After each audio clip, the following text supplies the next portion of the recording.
अखण्डमण्डलाकारं व्याप्तं येन चराचरं तत्पदं दर्शितं येन तस्मै श्री गुरवे नमः।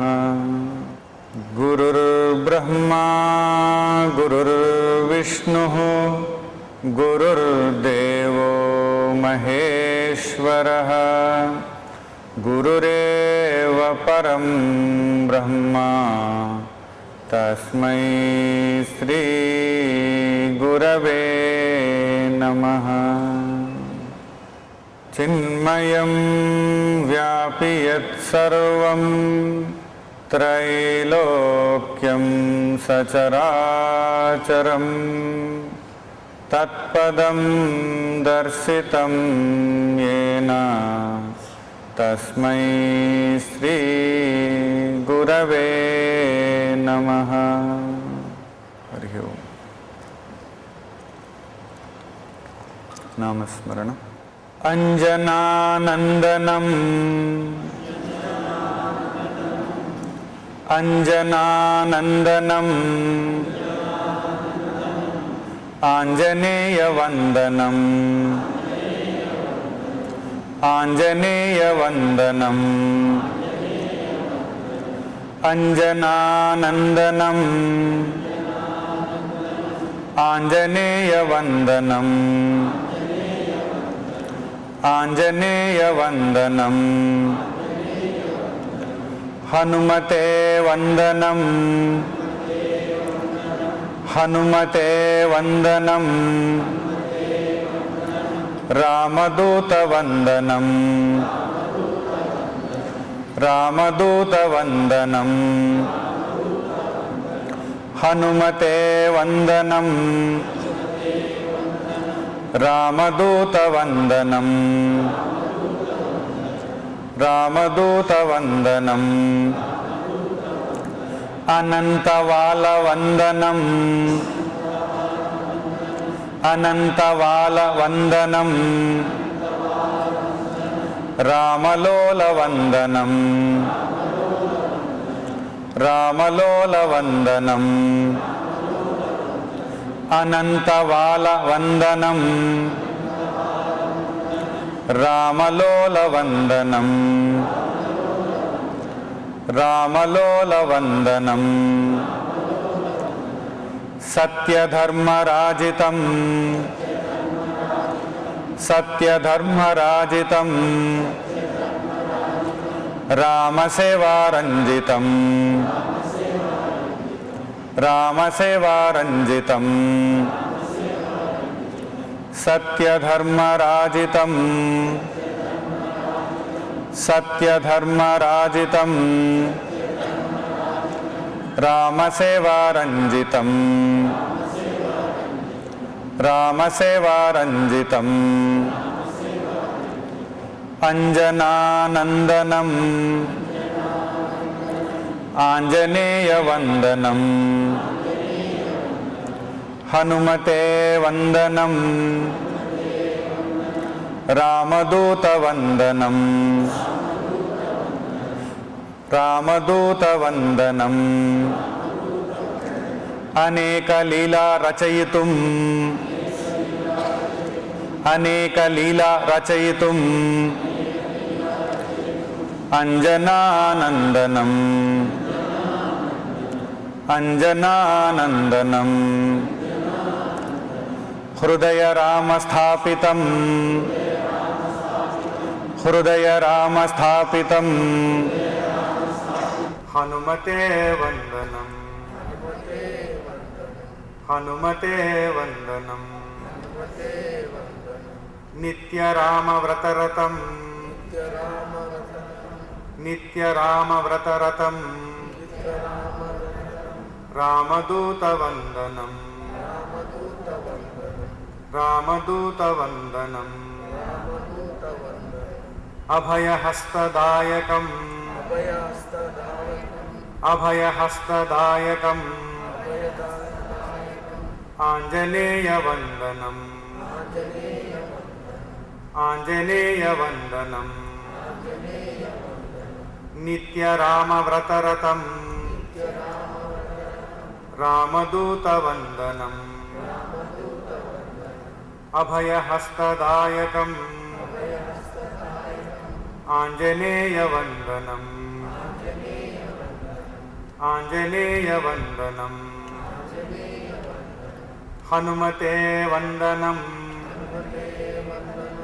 హనుమతే వందనం రామదూతవందనం రామదూతవందనం రామదూతవందనం. హరి ఓం. భద్రతా భావం అనేటటువంటిది సరిగ్గా కలిగించుకోగలిగితే మన జీవితము శాంతి సుఖాలతో విరాజిల్లుతూ ఉంటుంది. సెక్యూరిటీ ఫీలింగ్ కనుక కలిగించుకోగలిగితే అది ఎలా కలుగుతుంది, దేని ద్వారా మనకు ఏర్పడుతుంది, ఇది తెలుసుకోవాల్సినటువంటి అవసరం మనకు ఎంతైనా ఉంది. ఎందుకంటే అభద్రతా భావాన్ని అనేక విధాలుగా మనం అనుభవిస్తూ ఉంటాము, పొందుతూ ఉంటాము, చూస్తూ ఉంటాము. Feeling of insecurity, insecured feeling అనేటటువంటిది చాలా రకాలుగా మనల్ని ఇబ్బంది పెడుతూ ఉంటుంది. ఎన్నో చోట్ల, ఎన్నో సంబంధములలో, ఎన్నో రీతులలో మనం ఈ ఇన్సెక్యూరిటీ ఫీలింగ్, అభద్రతా భావాన్ని అనుభవిస్తూ ఉంటాం. ఇది ఉన్నది అని అంటే శాంతం ఉండదు, ఇది ఉన్నది అంటే భయం ఉంటుంది, ఇది ఉన్నది అని అంటే ఏదో ఒక ఆందోళన ఉంటుంది, ఇది ఉన్నది అని అంటే తన్యత, టెన్షన్ ఉంటుంది, ఇది ఉన్నది అంటే స్ట్రెస్, ఒత్తిడి ఉంటుంది. ఇవన్నీ ఉంటాయి అభద్రతా భావం కనుక ఉన్నది అని అంటే. అందుకని ఈ అభద్రతా భావాన్ని అర్థం చేసుకోవాలి. ముందు ఎందుకు ఏర్పడుతూ ఉంది, ఎలా ఏర్పడుతూ ఉంది, ఏం చేస్తూ ఉంది, అది ఏర్పడిన తర్వాత ఎలా దాన్ని అధిగమించాలి, తొలగించుకోవాలి, భద్రతా భావాన్ని ఎలా ఏర్పరచుకోవాలి. చాలా ముఖ్యమైనటువంటి విషయం ఇది. ఎప్పుడు, ఎక్కడ, ఏ కారణం చేత ఎలా ఇది ఏర్పడుతుందో మనకి తెలియదు, తెలియకుండానే వచ్చేస్తుంది ఒకసారి. ఇంకా లోపల ఇన్సెక్యూరిటీ ఫీలింగ్. ఎవరితో ఉన్నా, ఎవరిని చూసినా, ఏం చేసినా ఇదొక భావన లోపల ఏర్పడిపోతుంది. అందుకని ఇది పెద్దవాళ్ళకనే కాదండి, పిల్లలకు కూడా ఉంటూ ఉంటుంది. మనం పరిశీలనాత్మకంగా కనుక చూసేటట్లయితే పిల్లలకు చదువు భారమైపోయింది ఈ రోజుల్లో చూస్తూ ఉంటే. పెద్ద ఇష్టంగా వాళ్ళు ఏం వెళ్ళట్లేదు అక్కడికి, నెట్టబడుతూ ఉన్నారు కనుక, తప్పనిసరి కనుక వెళుతూ ఉన్నారు. భారం ఎందుకైంది? ఈ ఆలోచన చేస్తే మనం చదువు జ్ఞానము కోసం కనుక చదివేటట్లయితే భారం ఉండదు. చదువు కోసం కనుక చదివేటట్లయితే ఆనందం ఉంటుంది. చదువు కోసం చదువును, జ్ఞానం కోసం చదువును చదివేటట్లయితే ఆ జ్ఞానం ఏర్పడుతూ ఉంది, ఆ చదువు వల్ల తెలియవస్తూ ఉంది, సంతోషం ఉంటుంది, తృప్తి ఉంటుంది, ఆనందం ఉంటుంది, ఆసక్తి ఉంటుంది దాంట్లో. కానీ ఇప్పుడు ఏమైందనంటే చదువు ఎందుకో చదువుతున్నారు.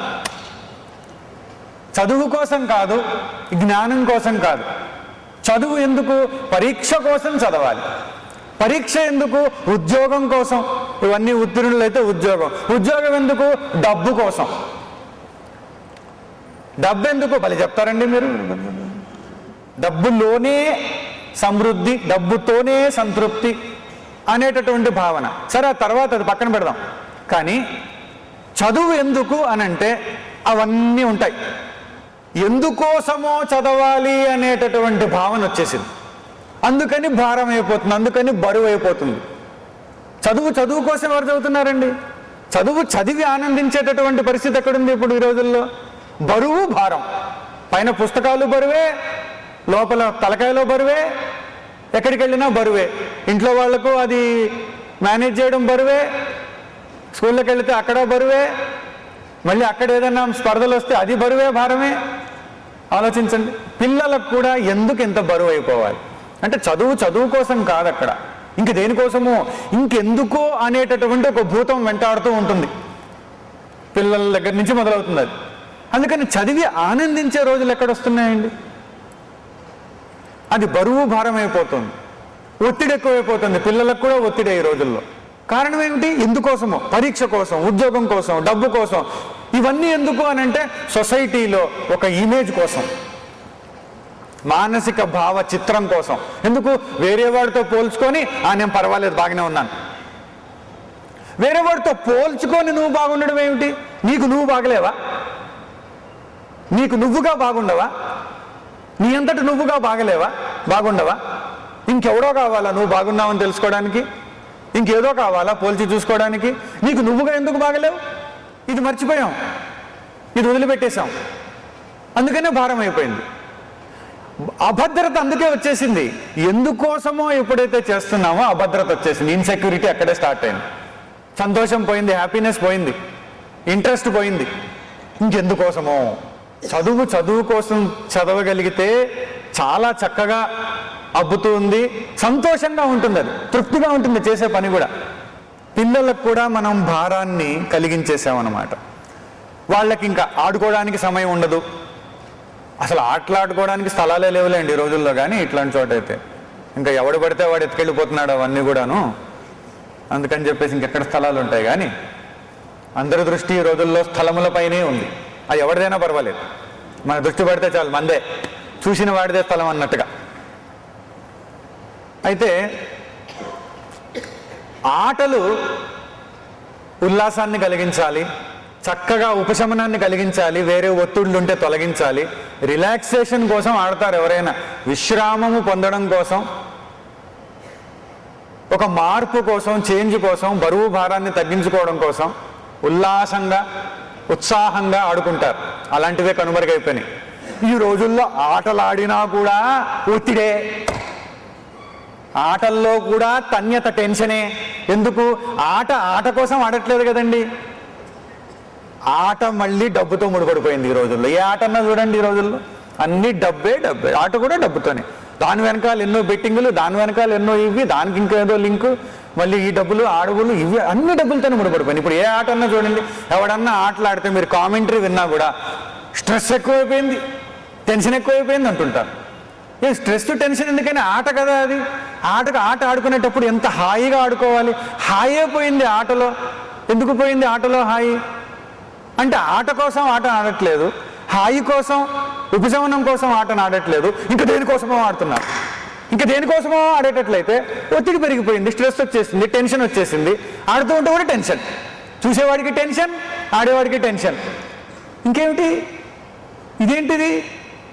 ఎందుకు ఇట్లా అయిపోయింది? ఆట కూడా ఎందుకు ఇట్లా అయిపోవాలి? అభద్రత, దాంట్లో కూడా ఇన్సెక్యూరిటీ. ఎందుకోసమో చేసేటట్లయితే ఇన్సెక్యూరిటీ అండి.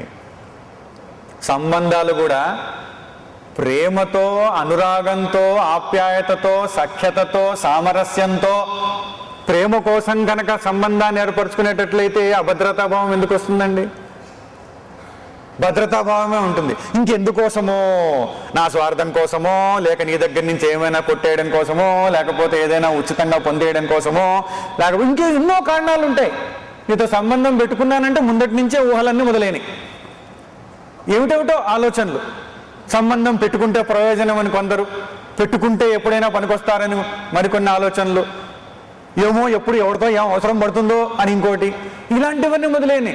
సఖ్యత కోసం, స్నేహం కోసం సంబంధం లేదు, ప్రేమ కోసం సంబంధం లేదు, అనురాగాన్ని పంచుకోవడం కోసం కాదు, ఏదో సంపాదించడం కోసం, ఇంకేదో లబ్ధి పొందడం కోసం, ఇంకేదో చేయడం కోసం, ఇలాంటివన్నీ ఉంటాయి. ఇంకెక్కడ ఉంటుంది సంబంధాలలో సంతోషం, సుఖం ఎందుకు ఉంటుంది? శాంతం ఎందుకు ఉంటుంది? ఒత్తిడి వచ్చేస్తుంది, తన్యతే వచ్చేస్తుంది, టెన్షను, ఒత్తిడి, ఇవన్నీ అభద్రతాభావం వచ్చేస్తుంది. ఇంకేమొస్తుంది అక్కడ? ఇటు పిల్లలు స్కూల్కి వెళ్ళిన అభద్రతే, అటు కాలేజీకి వెళ్ళిన అభద్రతే, ఆఫీస్లోకి వెళ్ళిన అభద్రతే, ఉద్యోగం చేస్తే కింద వాళ్లతో అభద్రత, పైన వాళ్లతో అభద్రత. ఇవన్నీ ఎట్లా తయారైపోతున్నాయి? అన్ని అభద్రత మండలాలుగా తయారైపోతున్నాయి. దేనికోసమో అనే భూతం ఒకటి వెంటాడుతోంది. దేనికోసమో.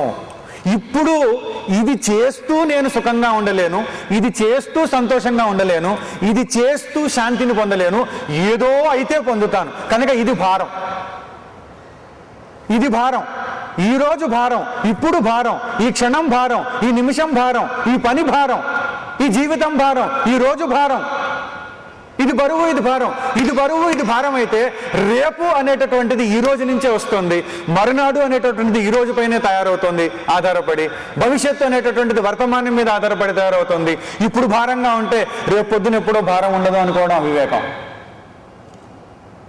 ఏదో సంవత్సరంలో జీవితంలో ఎప్పుడో భారం ఉండదు, అభద్రత ఉండదు, భద్రతే ఉంటుంది అనుకోవడం అది వివేకం కాదు. ఎందుకంటే ఇప్పుడు లేనిది అప్పుడు ఎట్లా వస్తుంది? చేసేటప్పుడు లేనిది ఎప్పుడో వస్తుందని చూస్తూ ఉంటే వస్తుందా? పూర్వపు రోజుల్లో ఏది చేస్తే దాంట్లో మనస్సును లగ్నం చేసి చేసేవాళ్ళు. అసలు అన్ని యోగాల యొక్క సారం ఇక్కడికే వస్తుంది. ఈ రోజుల్లో ఈ ధనాన్ని ముఖ్యంగా మనసులో పెట్టుకొని, లేకపోతే ఏదో ఉద్యోగం అని మనసులో పెట్టుకొని, అవి ఉండకూడదని కాదు నేను చెప్పేది, ఆలోచించండి. ముఖ్యంగా మనం ఆలోచించేది ఏమిటంటే అసలు జీవనం ఎందుకు జీవిస్తున్నాం? సంతోషం కోసం, సుఖం కోసం. మరి సుఖంగా జీవిస్తే కదండి సుఖం వచ్చేది, సుఖంగా జీవిస్తే కదా సుఖం వచ్చేది.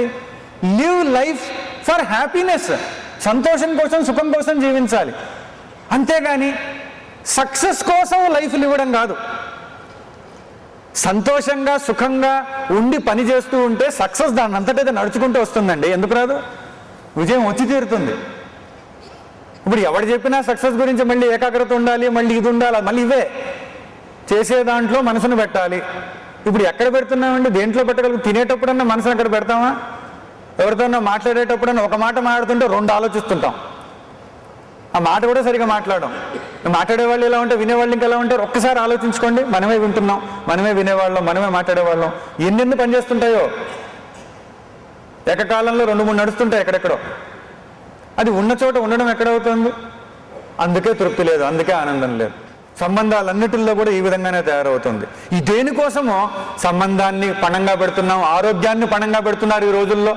24 గంటలు పనిచేయాలనే తపనతో ఆరోగ్యాన్ని పణంగా పెట్టేసి కొంతకాలం తర్వాత మళ్ళీ అది చాలా పెద్ద అనారోగ్య లక్షణం వచ్చేస్తే మళ్ళీ దాన్ని తట్టుకోలేక సంబంధాలకు సంబంధించిన ఐక్యత లేదు, సామరస్యం లేదు, సఖ్యత లేదు, ప్రేమను పంచుకునే సమయం లేదు, టైమే ఉండదు ఎవరికి. ఎవ్రీబడి బిజీ, అందరూ బిజీయే, ఎవరి పనుల్లో వాళ్ళు నిమగ్నమై ఉన్నారు, లగ్నమై ఉన్నారు. కానీ అందరికీ అభద్రతే. ఇంట్లో నుంచి బయటికి కుటుంబ సభ్యులు వెళ్ళారంటే ఒక్కొక్కళ్ళకి ఒక్కొక్క లెవెల్లో అభద్రత, ఒక్కొక్క స్థాయిలో అభద్రత, ఒక్కొక్క చోట అభద్రత, ఒక్కొక్క దానివల్ల అభద్రత. ఈ అభద్రతలన్నీ పొద్దు నుంచి సాయంత్రం వరకు అనుభవించి ఇంటికి వచ్చేటప్పటికి అభద్రతలన్నీ తీసుకొని వస్తారు. తీసుకొని వచ్చి సంతోషంగా సుఖంగా ఉండాల్సిన ఇంట్లో అభద్రతా మండలంగా తయారు చేస్తారు దాన్ని. ఇంకా ఒత్తిడిగాక ఏమవుతుందండి ఇంటికి వస్తే? టెన్షన్గాక ఏమవుతుంది ఇంట్లో? ఈ టెన్షన్లు ఇవన్నీ వచ్చేసి విసుగులతో వచ్చేసి ఇంట్లో వాళ్ళని విసుక్కోవడం, వీళ్ళని వాళ్ళు, వాళ్ళని వీళ్ళు, మళ్ళీ ఇంట్లో వాళ్ళు విసుక్కొని ఇంక ఇంట్లో వాళ్ళని తట్టుకోలేక పక్కింట్లో వాళ్ళకి వెళ్తాం.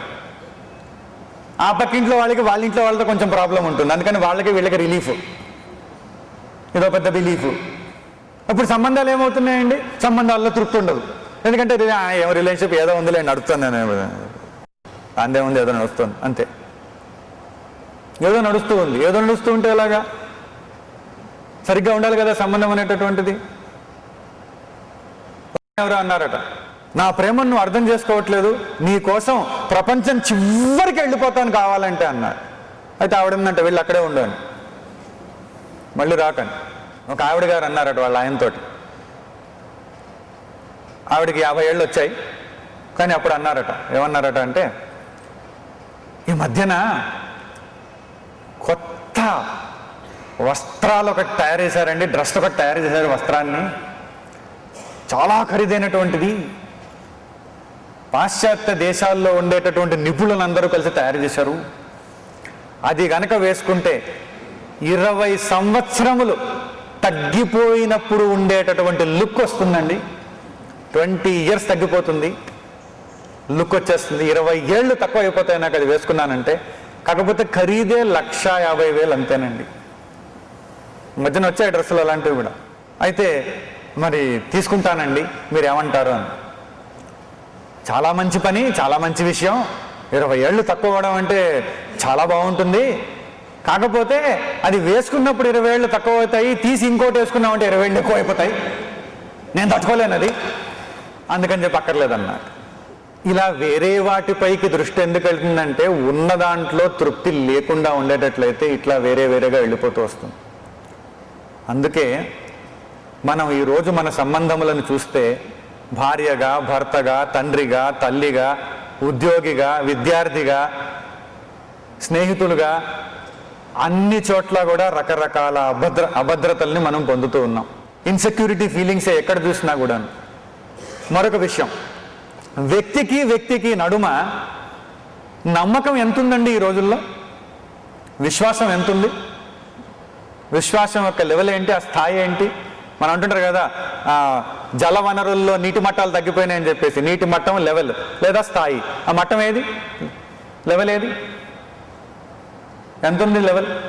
ఆలోచన చేస్తే మనకే తెలుస్తుంది. ఎందుకనంటే నాగరికంగా మనం మాట్లాడతామేమో కానీ, పైకి మెరుగులు దిద్దుకొని మర్యాదగా నాగరికంగా మాట్లాడతామేమో కానీ ఈ రోజుల్లో ఆ టెక్నికల్ అన్నీ నేర్చుకొని, కానీ లోపల విశ్వాసము, నమ్మకము యొక్క స్థాయి చాలా పడిపోయింది, తగ్గిపోయింది, చాలా తక్కువగా ఉంది. ఎప్పుడైతే వ్యక్తిని నమ్మరో మాటలకు పూతలు పూసి మాట్లాడతారు, కానీ లోపల హృదయంలో విశ్వాసం ఉండదు, ట్రస్ట్ ఉండదు.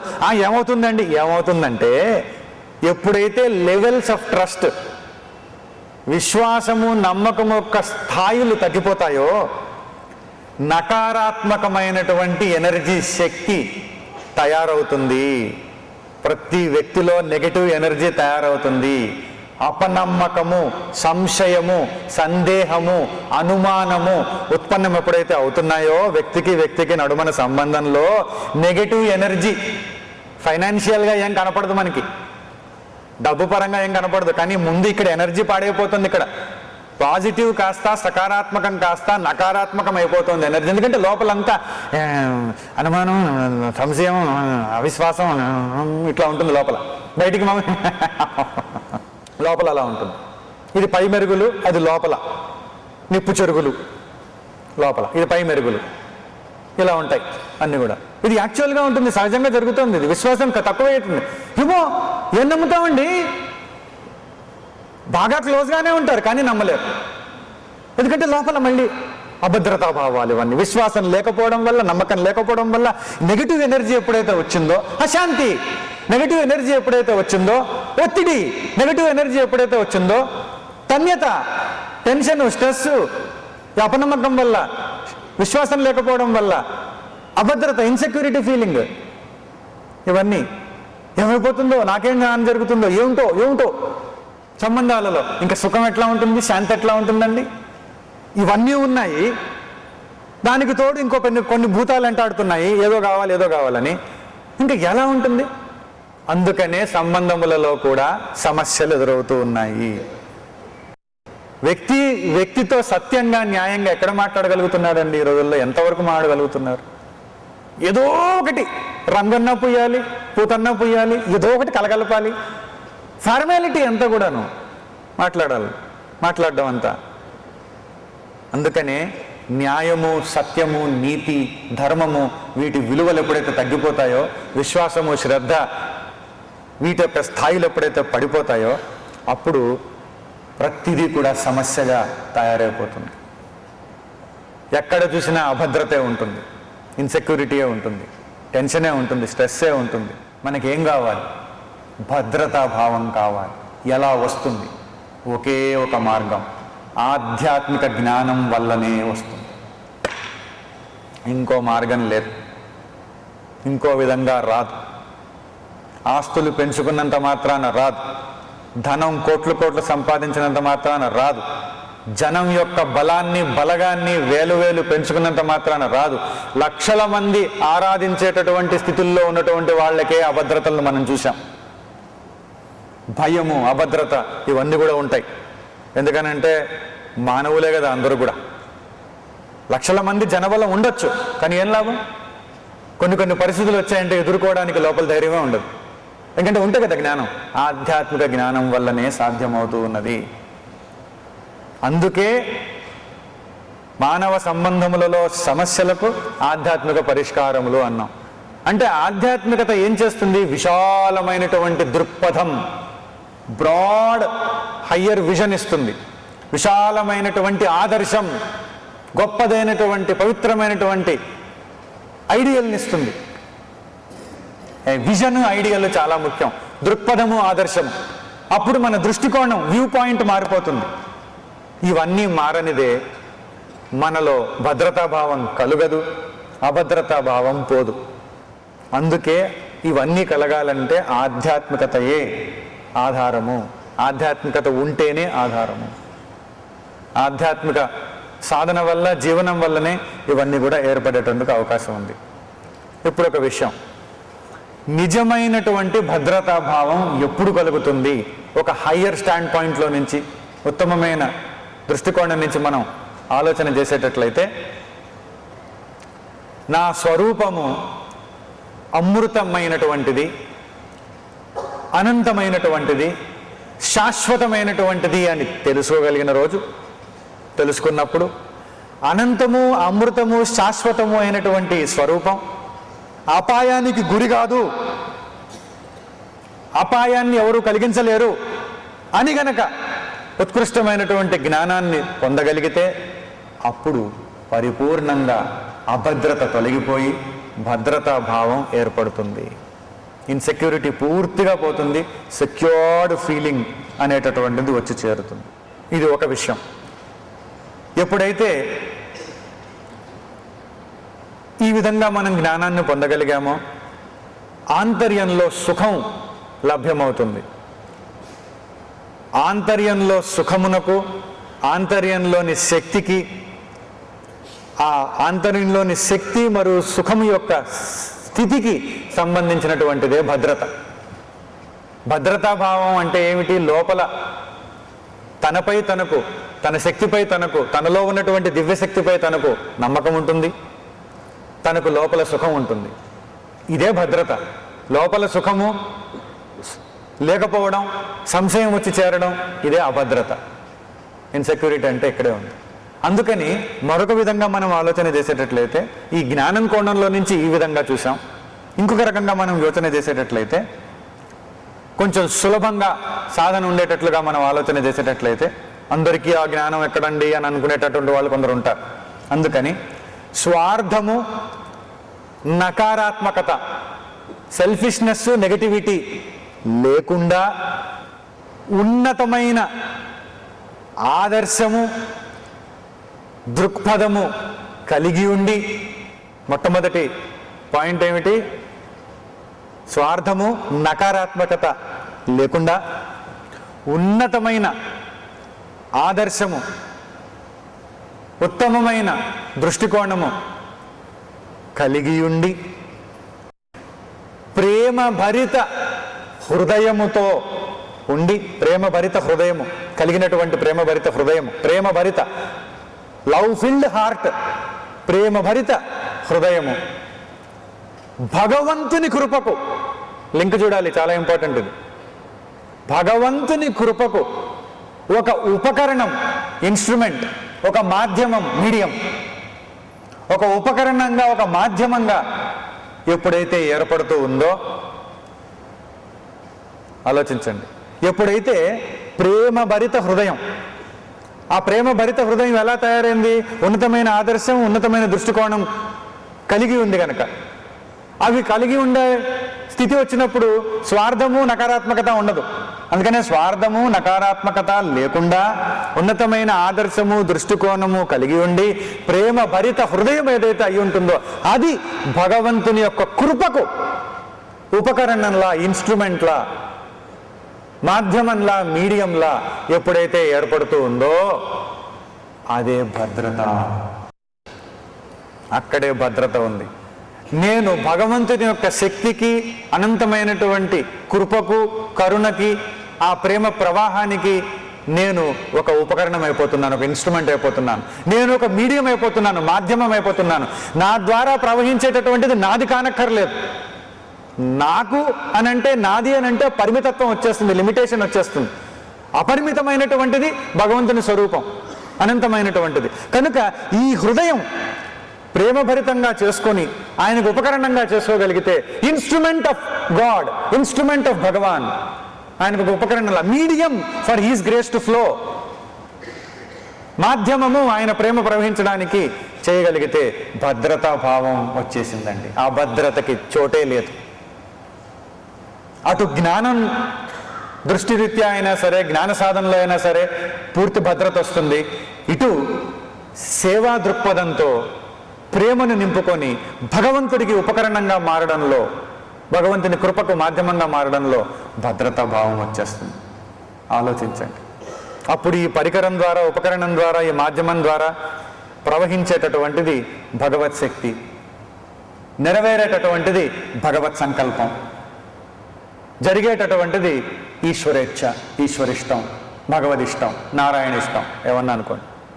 ఆ స్థితికి వెళ్ళగలిగితే అది మన హృదయాన్ని సమర్పించుకోవాలి. సమర్పించుకోవాలంటే అపవిత్రతను తొలగించాలి. అందుకనే స్వార్థం లేకుండా, నకారాత్మకత లేకుండా పవిత్రంగా చేయాలి. మనం ఎవరికైనా ప్రేమించేటటువంటి వాళ్ళకి ఏదైనా ఇవ్వాలంటే ప్యూర్గా ఉండేది ఇస్తాం, కానీ పాతది, లేకపోతే దుర్వాసన వచ్చేది, లేకపోతే మలినమైనటువంటిది ఇస్తామా? మనం అలాంటిది ఎవరన్నా ఇస్తే ఊరుకుంటామా? అందుకని భగవంతునికి సమర్పించుకునే హృదయం కూడా అలా ఉండాలి. ఈ విధంగా చేసిన అభద్రతా భావం తొలగిపోయి భద్రతా భావం వచ్చేస్తుంది. చాలా చక్కనైనటువంటి భావం వచ్చేస్తుంది. మనం గడిపేటటువంటి ప్రతి క్షణం యొక్క నాణ్యత దేనిపై ఆధారపడి ఉంది? The quality of every minute that we spend in our life. అన్నీ క్వాలిటీ క్వాలిటీ అంటుంటాం. దీని క్వాలిటీ దేని మీద ఆధారపడి ఉందంటే, మొట్టమొదటిది మనం పొందేటటువంటి విజ్ఞానము, రెండవది మనం చేసేటటువంటి ప్రేమపూర్వక సేవ. ఈ రెండిటి మీద ఆధారపడి ఉంది నాణ్యత. ఈ రెండుకి సంబంధించిందే సాధన. మొట్టమొదటిది జ్ఞానపూర్వకంగా చెప్పాం, రెండవది ప్రేమపూర్వకంగా, సేవాపూర్వకంగా తెలుసుకునే ప్రయత్నం చేశాం. ఇలా చేయగలిగితే చక్కనైనటువంటి భద్రతా భావం ఏర్పడుతుంది, సెక్యూరిటీ ఫీలింగ్ వస్తుంది సంబంధములలో. అప్పుడు శాంతం ఉంటుంది, అప్పుడు సంబంధం ఏర్పరచుకుంటే సంతోషం ఉంటుంది, తృప్తి ఉంటుంది, ప్రేమ కదులుతుంది, నమ్మకం ఉంటుంది, విశ్వాసం ఉంటుంది, సఖ్యత బాగా గాఢంగా ఉంటుంది, అపనమ్మకం తొలగిపోతుంది. ఈ విధంగా తయారయ్యేటట్లయితే అందుకని ఇవి కలిగించుకునేటటువంటి ప్రయత్నం మనం ఎంత మాత్రమైనా చేయాల్సినటువంటి అవసరం ఉంది. మన లోపల ఏవేవైతే భావాలు ఏర్పడుతూ కదులుతూ జరుగుతూ ఉన్నాయో వాటన్నిటినీ కూడా చాలా జాగరూకతతో మనం ఇంతకు ముందు తెలుసుకున్నట్లుగా గమనిస్తూ ఉండాల్సిన అవసరం ఉన్నది. మరొక విషయం ఏమిటి అనంటే, సంబంధములలో తప్పులు దొరలడం అనేటటువంటిది సహజమే. తప్పిదములు జరుగుతూ ఉంటాయి, పొరపాట్లు జరుగుతూ ఉంటాయి. అన్ని వేళలా అందరూ అన్నిటిల్లో పరిపక్వంగా ఉండాలంటే అది సాధ్యం కాదు. అలా దొర్లినప్పుడు భద్రతా భావాన్ని పెంపొందించుకోవాలి అనేటటువంటి దృష్టికోణం కనుక ఉండేటట్లయితే నీతి గల సత్యవంతులు ఏం చేస్తారనంటే తప్పు జరిగింది అని ఒప్పుకుంటారు. తప్పు జరిగింది, పొరపాటు అయింది, సంబంధములలో విశ్వసనీయత పెరగాలన్నా, వేరే వాళ్ళు తేలికగా భారం కాకుండా క్షమించాలన్నా, క్షమించి మనకు దగ్గరగా ఉండాలన్నా తప్పులు జరిగినా సులభమైనటువంటి మార్గం రిలేషన్షిప్స్లో ఏమిటి అని అంటే పొరపాటు అయింది ఒప్పుకోవడం. వెంటనే తప్పు జరిగింది, పొరపాటు అయిపోయింది, జరిగిపోయింది, మన్నించండి, పోనీ క్షమించండి అనేటటువంటి అంత పెద్ద హృదయం లేకపోతే పొరపాటు అయిందండి ఆ మాత్రమన్నా సరిపోతుంది అనగలిగితే ఏమవుతుందనంటే వాళ్ళకి వేరే వాళ్ళు ఎవరైతే వింటూ ఉన్నారో, మన సంబంధాన్ని కోరినటువంటి వాళ్ళు ఎవరైతే ఉన్నారో, ఏర్పరచుకున్నటువంటి వాళ్ళు మనతో సంబంధాన్ని, వాళ్ళు అనుకుంటారు సత్యం ఉంది, న్యాయం ఉంది, తప్పిదం మానవ సహజమే, అందుకని అడుగుతున్నారు, చెప్తున్నారు. కనుక వ్యక్తిని దూరం చేసుకోవాల్సిన అవసరం లేదు, అపనమ్మకం ఉండాల్సిన అవసరం లేదు, తన్యత పెట్టుకోవాల్సిన అవసరం లేదు, టెన్షన్ వద్దు, స్ట్రెస్ వద్దు, పోట్లాట వద్దు, పోతే పోయిందిలే పర్వాలేదు అనేస్తారు. అప్పుడు మళ్ళీ సంబంధం మళ్ళీ శాంతిమయంగా ఉంటుంది, సఖ్యత ఉంటుంది, ప్రేమ ఉంటుంది, కదులుతూ ఉంటాయి. లేదు అనంటే ఇది విభేదానికి దారితీస్తుంది, శత్రుత్వానికి దారితీయచ్చు. ఇంకా మనస్సులో ఎంతసేపు వాళ్ళ ముఖం చూస్తే ఏదో ఏదో ఏదో ఏదో లోపల టెన్షన్, వాళ్ళని చూసామంటే ఆ నెగిటివ్ ఎనర్జీ, మళ్ళీ దానివల్ల అభద్రత, మనకి అన్నీ వచ్చేస్తాయి. ఎప్పుడైతే ఇలా ఒప్పుకుంటారో జరిగినటువంటి తప్పుని ఎవరైనప్పటికీ కూడాను, వెంటనే భద్రతా భావం పెరుగుతుంది. ఇంకా ఆశ్చర్యంగా చెప్పాలనంటే స్వతంత్రత, స్వేచ్ఛ పెరుగుతుంది, ఫ్రీడమ్ పెరిగిపోతుంది. రిలేషన్షిప్లో బాండేజ్ తగ్గిపోతుంది, బంధనం తగ్గిపోతుంది, ఫ్రీడమ్ పెరిగిపోతుంది రిలేషన్షిప్లో. తప్పులు కానీ ఒప్పుకునేటట్లయితే జరిగితే. కానీ మనం ఒప్పుకోమే, అహంకారం అడ్డొస్తుంది, ఇంకేవేవో అడ్డొస్తాయి, ఏదో కారణాలు చూపెడతాం. 1,00,000 కారణాలు ఉంటాయి మనకు చూపెట్టడానికి ఇక్కడి నుంచి అక్కడి దాకా. ఒప్పుకోవడం అంత ఈజీ కాదు, అంత సులభం కాదు. అహం అడ్డొస్తుంది ముందు. నేను ఎలా ఒప్పుకుంటాను? నేను ఒప్పుకోను, అది అడ్డం వచ్చేస్తుంది. అందుకని అది ఒప్పుకోగలిగితే, అందుకనే విలువ అన్నారు. ఇంకొక లాభం ఏమిటంటే తప్పిదములను, పొరపాట్లను ఒప్పుకుంటే వేరే వాళ్ళు ఆర్గ్యుమెంట్లన్నీ తయారు చేసుకొని మీద పడాల్సిన అవసరం లేదు. ఆలోచించండి. లేదనుకోండి, వేరే వాళ్ళందరూ ఇంక అన్ని తయారు చేసుకుంటూ ఉంటారు, మీద పడ్డానికి అంతా తయారీ అవుతూ ఉంటుంది. లోపల బయట మాట్లాడుతూనే ఉంటారు, నాగరికత చూసుకుంటూ మాట్లాడుతూనే ఉంటారు బయట. కాకపోతే లోపలంతా రెడీ రెడీ రెడీ ప్రిపేర్ చేసుకుంటుంటారు. బ్యాటిల్ గ్రౌండ్ అంతా, కురుక్షేత్రం, సంగ్రామం ఎప్పుడు స్టార్ట్ అవుతుందో చూసుకుంటుంటారు. లోపలంతా యుద్ధ సన్నాహాలు జరుగుతుంటాయి లోపలన్నీ కూడా. మీద పడిపోతారు అంతే. దాని తర్వాత ఆర్గ్యుమెంట్లతోటి, ఇంకా దాని తర్వాత ఇంకా తట్టుకోలేం, ఏమన్నా కావచ్చు అక్కడ. ఆ స్థితే ఉండదు కదండి. ఒక్క మాటలో ఒప్పుకుంటే అయిపోయింది. అది వేరే వాళ్ళు వేలెత్తి చూపించాల్సిన అవసరం లేకుండా చెప్పేస్తే అయిపోయింది. సంబంధాలలో సమస్యలను తొలగించుకొని భద్రతా భావాన్ని కలిగించుకోవడానికి ఎంత చక్కని విషయం. ఇది ఎవరు చేయగలరు అంటే ఆత్మ ఎరుక, సెల్ఫ్ అవేర్నెస్, ఆత్మ సమ్మతి, సెల్ఫ్ యాక్సెప్టెన్స్ ఉన్న వాళ్ళే చేయగలరు, వేరే వాళ్ళు చేయలేరు. ఆత్మ సమ్మతి ఉండాలి, సెల్ఫ్ యాక్సెప్టెన్స్ ఉండాలి, ఆత్మ ఎరుక, సెల్ఫ్ అవేర్నెస్ ఉండాలి. Self awareness and self acceptance ఎప్పుడైతే ఉంటాయో అప్పుడు తప్పకుండా స్వీకరిస్తారు, సమ్మతిస్తారు, అంగీకరిస్తారు, ఒప్పుకుంటారు. ఎంత అద్భుతమైనటువంటి విషయం అక్కడ. ఉన్నతము కాని ఆలోచన పరంపరలు ఉన్నటువంటి వ్యక్తులు సంబంధములని పోటీలకు, స్పర్ధలకు, కాంపిటీషన్కి, కాన్ఫ్లిక్ట్కి, మిస్అండర్స్టాండింగ్కి నిలయాలుగా చూస్తారు. ఉన్నతం కాని ఆలోచన పరంపర భావములు ఉన్నటువంటి వాళ్ళు, ఉన్నతమైన ఆదర్శము ఉన్నటువంటి వాళ్ళు సంబంధములు సహాయానికి, సహకారానికి, తోడ్పాటుకు, ప్రేమకు, సంతోషానికి, తృప్తికి నిలయాలుగా చూస్తారు. అవే సంబంధాలు రిలేషన్షిప్స్ బాబోయ్ అంటారు కొంతమంది, ఎందుకంటే వాళ్ళకి ఉన్నతమైన ఆదర్శాలు ఉండవు కనుక వాళ్ళకి అంతా కాన్ఫ్లిక్ట్, కాంపిటీషన్, టెన్షన్ ఇవే కనపడతాయి. మంచి ఐడియల్స్ ఉన్నటువంటి వాళ్ళకి, ఆదర్శంలో ఉన్నటువంటి వాళ్ళకి సంబంధం అంటే సహాయం, సహకారం, సఖ్యత, తోడ్పాటు ఇవన్నీ కనపడతాయి. అంటే మనం చూడడంలో ఉంది అని మనకే తెలిసిపోతుంది. మన లోపల ఏది ఉంచుకుంటామో దాని ద్వారా మనకు కనపడేటటువంటి వాళ్ళకి కనపడతాయి. మరొక విషయం, సంబంధములలో ఇన్వాల్వ్డ్ అయ్యేవాళ్ళు, జోక్యం చేసుకునేటటువంటి వాళ్ళు బంధనానికి గురవుతారు. ఆ మనస్సుకు తృప్తి ఉండదు. జోక్యం చేసుకునేటట్లయితే ఒక బంధనం ఏర్పడిపోతూ ఉంటుంది, సుఖం అనేది అనుభవించడం కష్టమైపోతూ ఉంటుంది. అలాగే సంబంధములలో వ్యక్తులతో జోక్యం చేసుకోకుండా, ఇన్వాల్వ్డ్ కాకుండా అలైన్మెంట్లో ఉండేటటువంటి వాళ్ళు, సంరేఖనం, అలైన్మెంట్ అంటే సంరేఖనంలో ఉండేటటువంటి వాళ్ళు, ఒక కూటమిలో ఉండేటటువంటి వాళ్ళు, అలైన్మెంట్ అంతే, ఓవర్ ఇన్వాల్వ్మెంట్ ఉండదు, అలైన్మెంట్ ఉంటుంది. సంరేఖనంలో ఉండేటటువంటి వాళ్ళకి భద్రతాభావము ఉంటుంది, చక్కనైనటువంటి సఖ్యత కూడా ఏర్పడుతూ ఉంటుంది. అందుకే అలైన్మెంట్లో ఉండాలా, ఇన్వాల్వ్ అయిపోవాలా ఓవర్గా అనేది మన ఎంపిక పైనే ఆధారపడి ఉన్నది. మనమే చూస్ చేసుకోవాలి, మన చాయిస్ పైనే ఆధారపడి ఉంటుంది. మనం చూస్ చేసుకోవడంలోనే ఉన్నది అదంతా కూడా.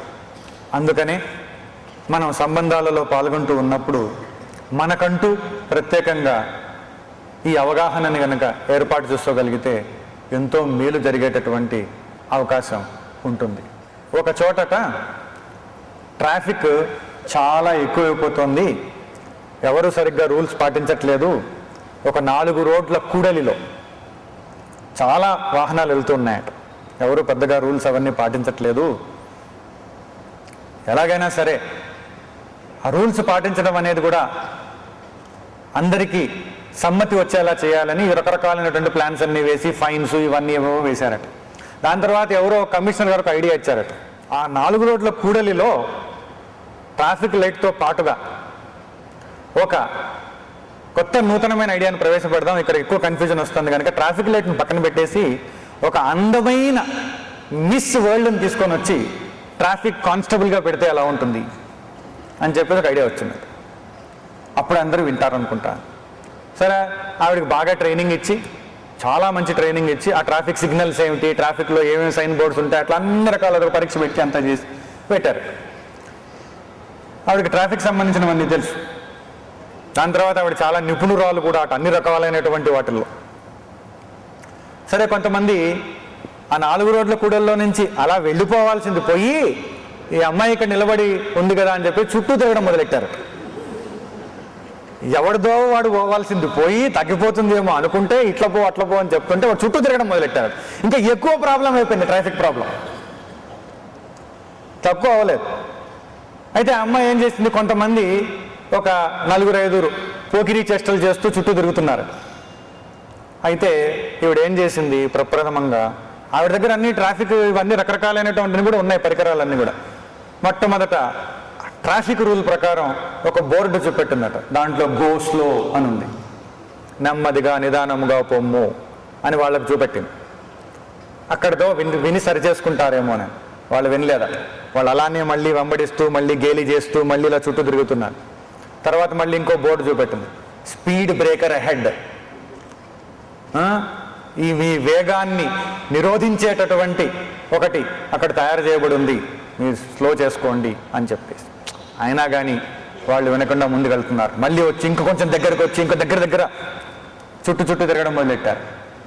అయితే అప్పుడు ఆవిడ అబౌట్ టర్న్ అని చూపెట్టిందట, అబౌట్ టర్న్, తిరిగి మళ్ళీ వెనకాలకి వెళ్ళు అని. అయినా వినలేదట. అయితే తర్వాత no entry, no entry board, మర్యాదపూర్వకంగా నో ఎంట్రీ, వినలేదు, ఇంకా ఎక్కువ తిరుగుతున్నాడు. తర్వాత ఇంకా ఆవిడ యాక్సిడెంట్ ప్రోన్ జోన్, యాక్సిడెంట్ జరిగే స్థలము అనే బోర్డు చూపెట్టిందట. అయినా తిరుగుతున్నారు, అయినా ఇంకా ఏడిపిస్తున్నారు. సమస్య అయిపోతుంది, ట్రాఫిక్ సమస్య. ఇంకా ఆవిడది కాదని చెప్పేసి ఇంకా డేంజర్ అనుకుంటుంటే బోర్డులు మనం చూస్తుంటే రోడ్లలో పోతుంటే డేంజర్ జోన్ అని, డేంజర్ అని చూపెట్టేసి వెంటనే వాళ్ళందరినీ పట్టుకొని ఈవిడ కరాటే, జూడో, కుంఫు అన్నీ వచ్చాం, బాక్సింగ్ అన్ని ప్రయోగం చేసి ముఖం పచ్చడి చేసి అందరినీ పోలీస్ స్టేషన్లో పడేసి దాని తర్వాత డెడ్ ఎండ్ అనే బోర్డు చూపెట్టారు. ఇంకా అయిపోయింది, ఇంకా ముందుకెళ్ళేది ఏం లేదు, ఇక్కడి నుంచి ఇంకా అయిపోయింది మీ పని. అంటే మనం కూడా మన మనస్సును కనుక గమనించేటట్లయితే, మనసులో ఉండే ఆలోచనలను కానీ రకరకాలైనటువంటి ప్రవృత్తులను కానీ మనం గమనిస్తూ ఉండేటట్లయితే మనం ఏం తెలుసుకోవాలి? అక్కడ మన మనసులో కూడా ఇట్లా అనవసరమైనటువంటి ఆలోచనలు ప్రవృత్తులు చాలా ఏర్పడుతూ ఉంటాయి. ఇవన్నీ ఏర్పడినప్పుడు మనం కూడా ఒక్కొక్కసారి ఇట్లా హెచ్చరికలు చేస్తూ రావాలి. మన ఆంతర్యంలో ఈ హెచ్చరికలు ఎప్పుడైతే మనం చేయగలుగుతూ ఉంటామో, చేస్తూ వస్తామో, అలా హెచ్చరికలు చేయగలిగితే మనకు ఎంతో మేలు జరుగుతుంది. వాటిల్లో బందీ కాకుండా ఉండగలిగేటందుకు మనల్ని మనం రక్షించుకోగలుగుతాం. ఆ విధమైనటువంటి భావం మనం అర్థం చేసుకోవాల్సిన అవసరం ఉంది. ఎక్కడికక్కడ చెక్ పాయింట్లు వేసుకోవాలన్నమాట. వేసుకోగలిగితే చాలా బాగుంటుంది అని చెప్పేసి. ఒక ఆయన రెడీమేడ్ గార్మెంట్ షాప్కి వచ్చాడట. అప్పుడే ఏదో కొనుక్కెళ్ళాడు, మళ్ళీ వచ్చాడు. ఒక 2 గంటల తర్వాత వచ్చాడు. ఏం కొనుక్కెళ్ళాడు అని అంటే నెక్ టై, ఒక టై కట్టుకుంటూ ఉంటారే, అది ఎలాస్టిక్ బ్యాండ్ ఉన్నటువంటి టై కాదు, బకిల్ ఉన్నటువంటిది కాదు, మామూలు వస్త్రంలా ఉంటుంది. అది కట్టుకోవాలి, వీళ్ళే ముడి చేసుకొని కట్టుకొని చేసుకోవాలి. నెక్ టై కొన్నారు. కొన్ని వచ్చేసి నాకు అక్కర్లేదు, ఇది తీసేసుకో, ఎందుకు ఇది తీసేసుకో అన్నమాట. వాళ్ళు అన్నట్టు ఏమైందండి అని అంటే, గొంతుకు బిగుసుకుంటుందయా, ఇది తీసేసుకో అన్నమాట. గొంతుకు ఎలా బిగుసుకుంటుంది? అది నువ్వు బిగిస్తే కదా, గొంతుకు బిగుసుకుంటాను తీసేసుకో అన్నాడు. వాళ్ళు ఏం చేస్తారు? ఈయనే కదా దాన్ని అలా అల్లుకొని దాన్ని ఎలా బిగించుకుంది గొంతుకు, అది గది బిగుసుకుంటుంది, నువ్వు తీసేసుకుని అక్కర్లేదు ఇంకోటి అన్నాడు. చేసుకున్నది తాను, బిగించుకున్నది తాను, తప్పు వేరే వాళ్ళ దగ్గర ఉంది అని చెప్తున్నాడు. సంబంధాలలో మనం చాలా మటుకు ఇట్లా చేస్తూ ఉంటాం.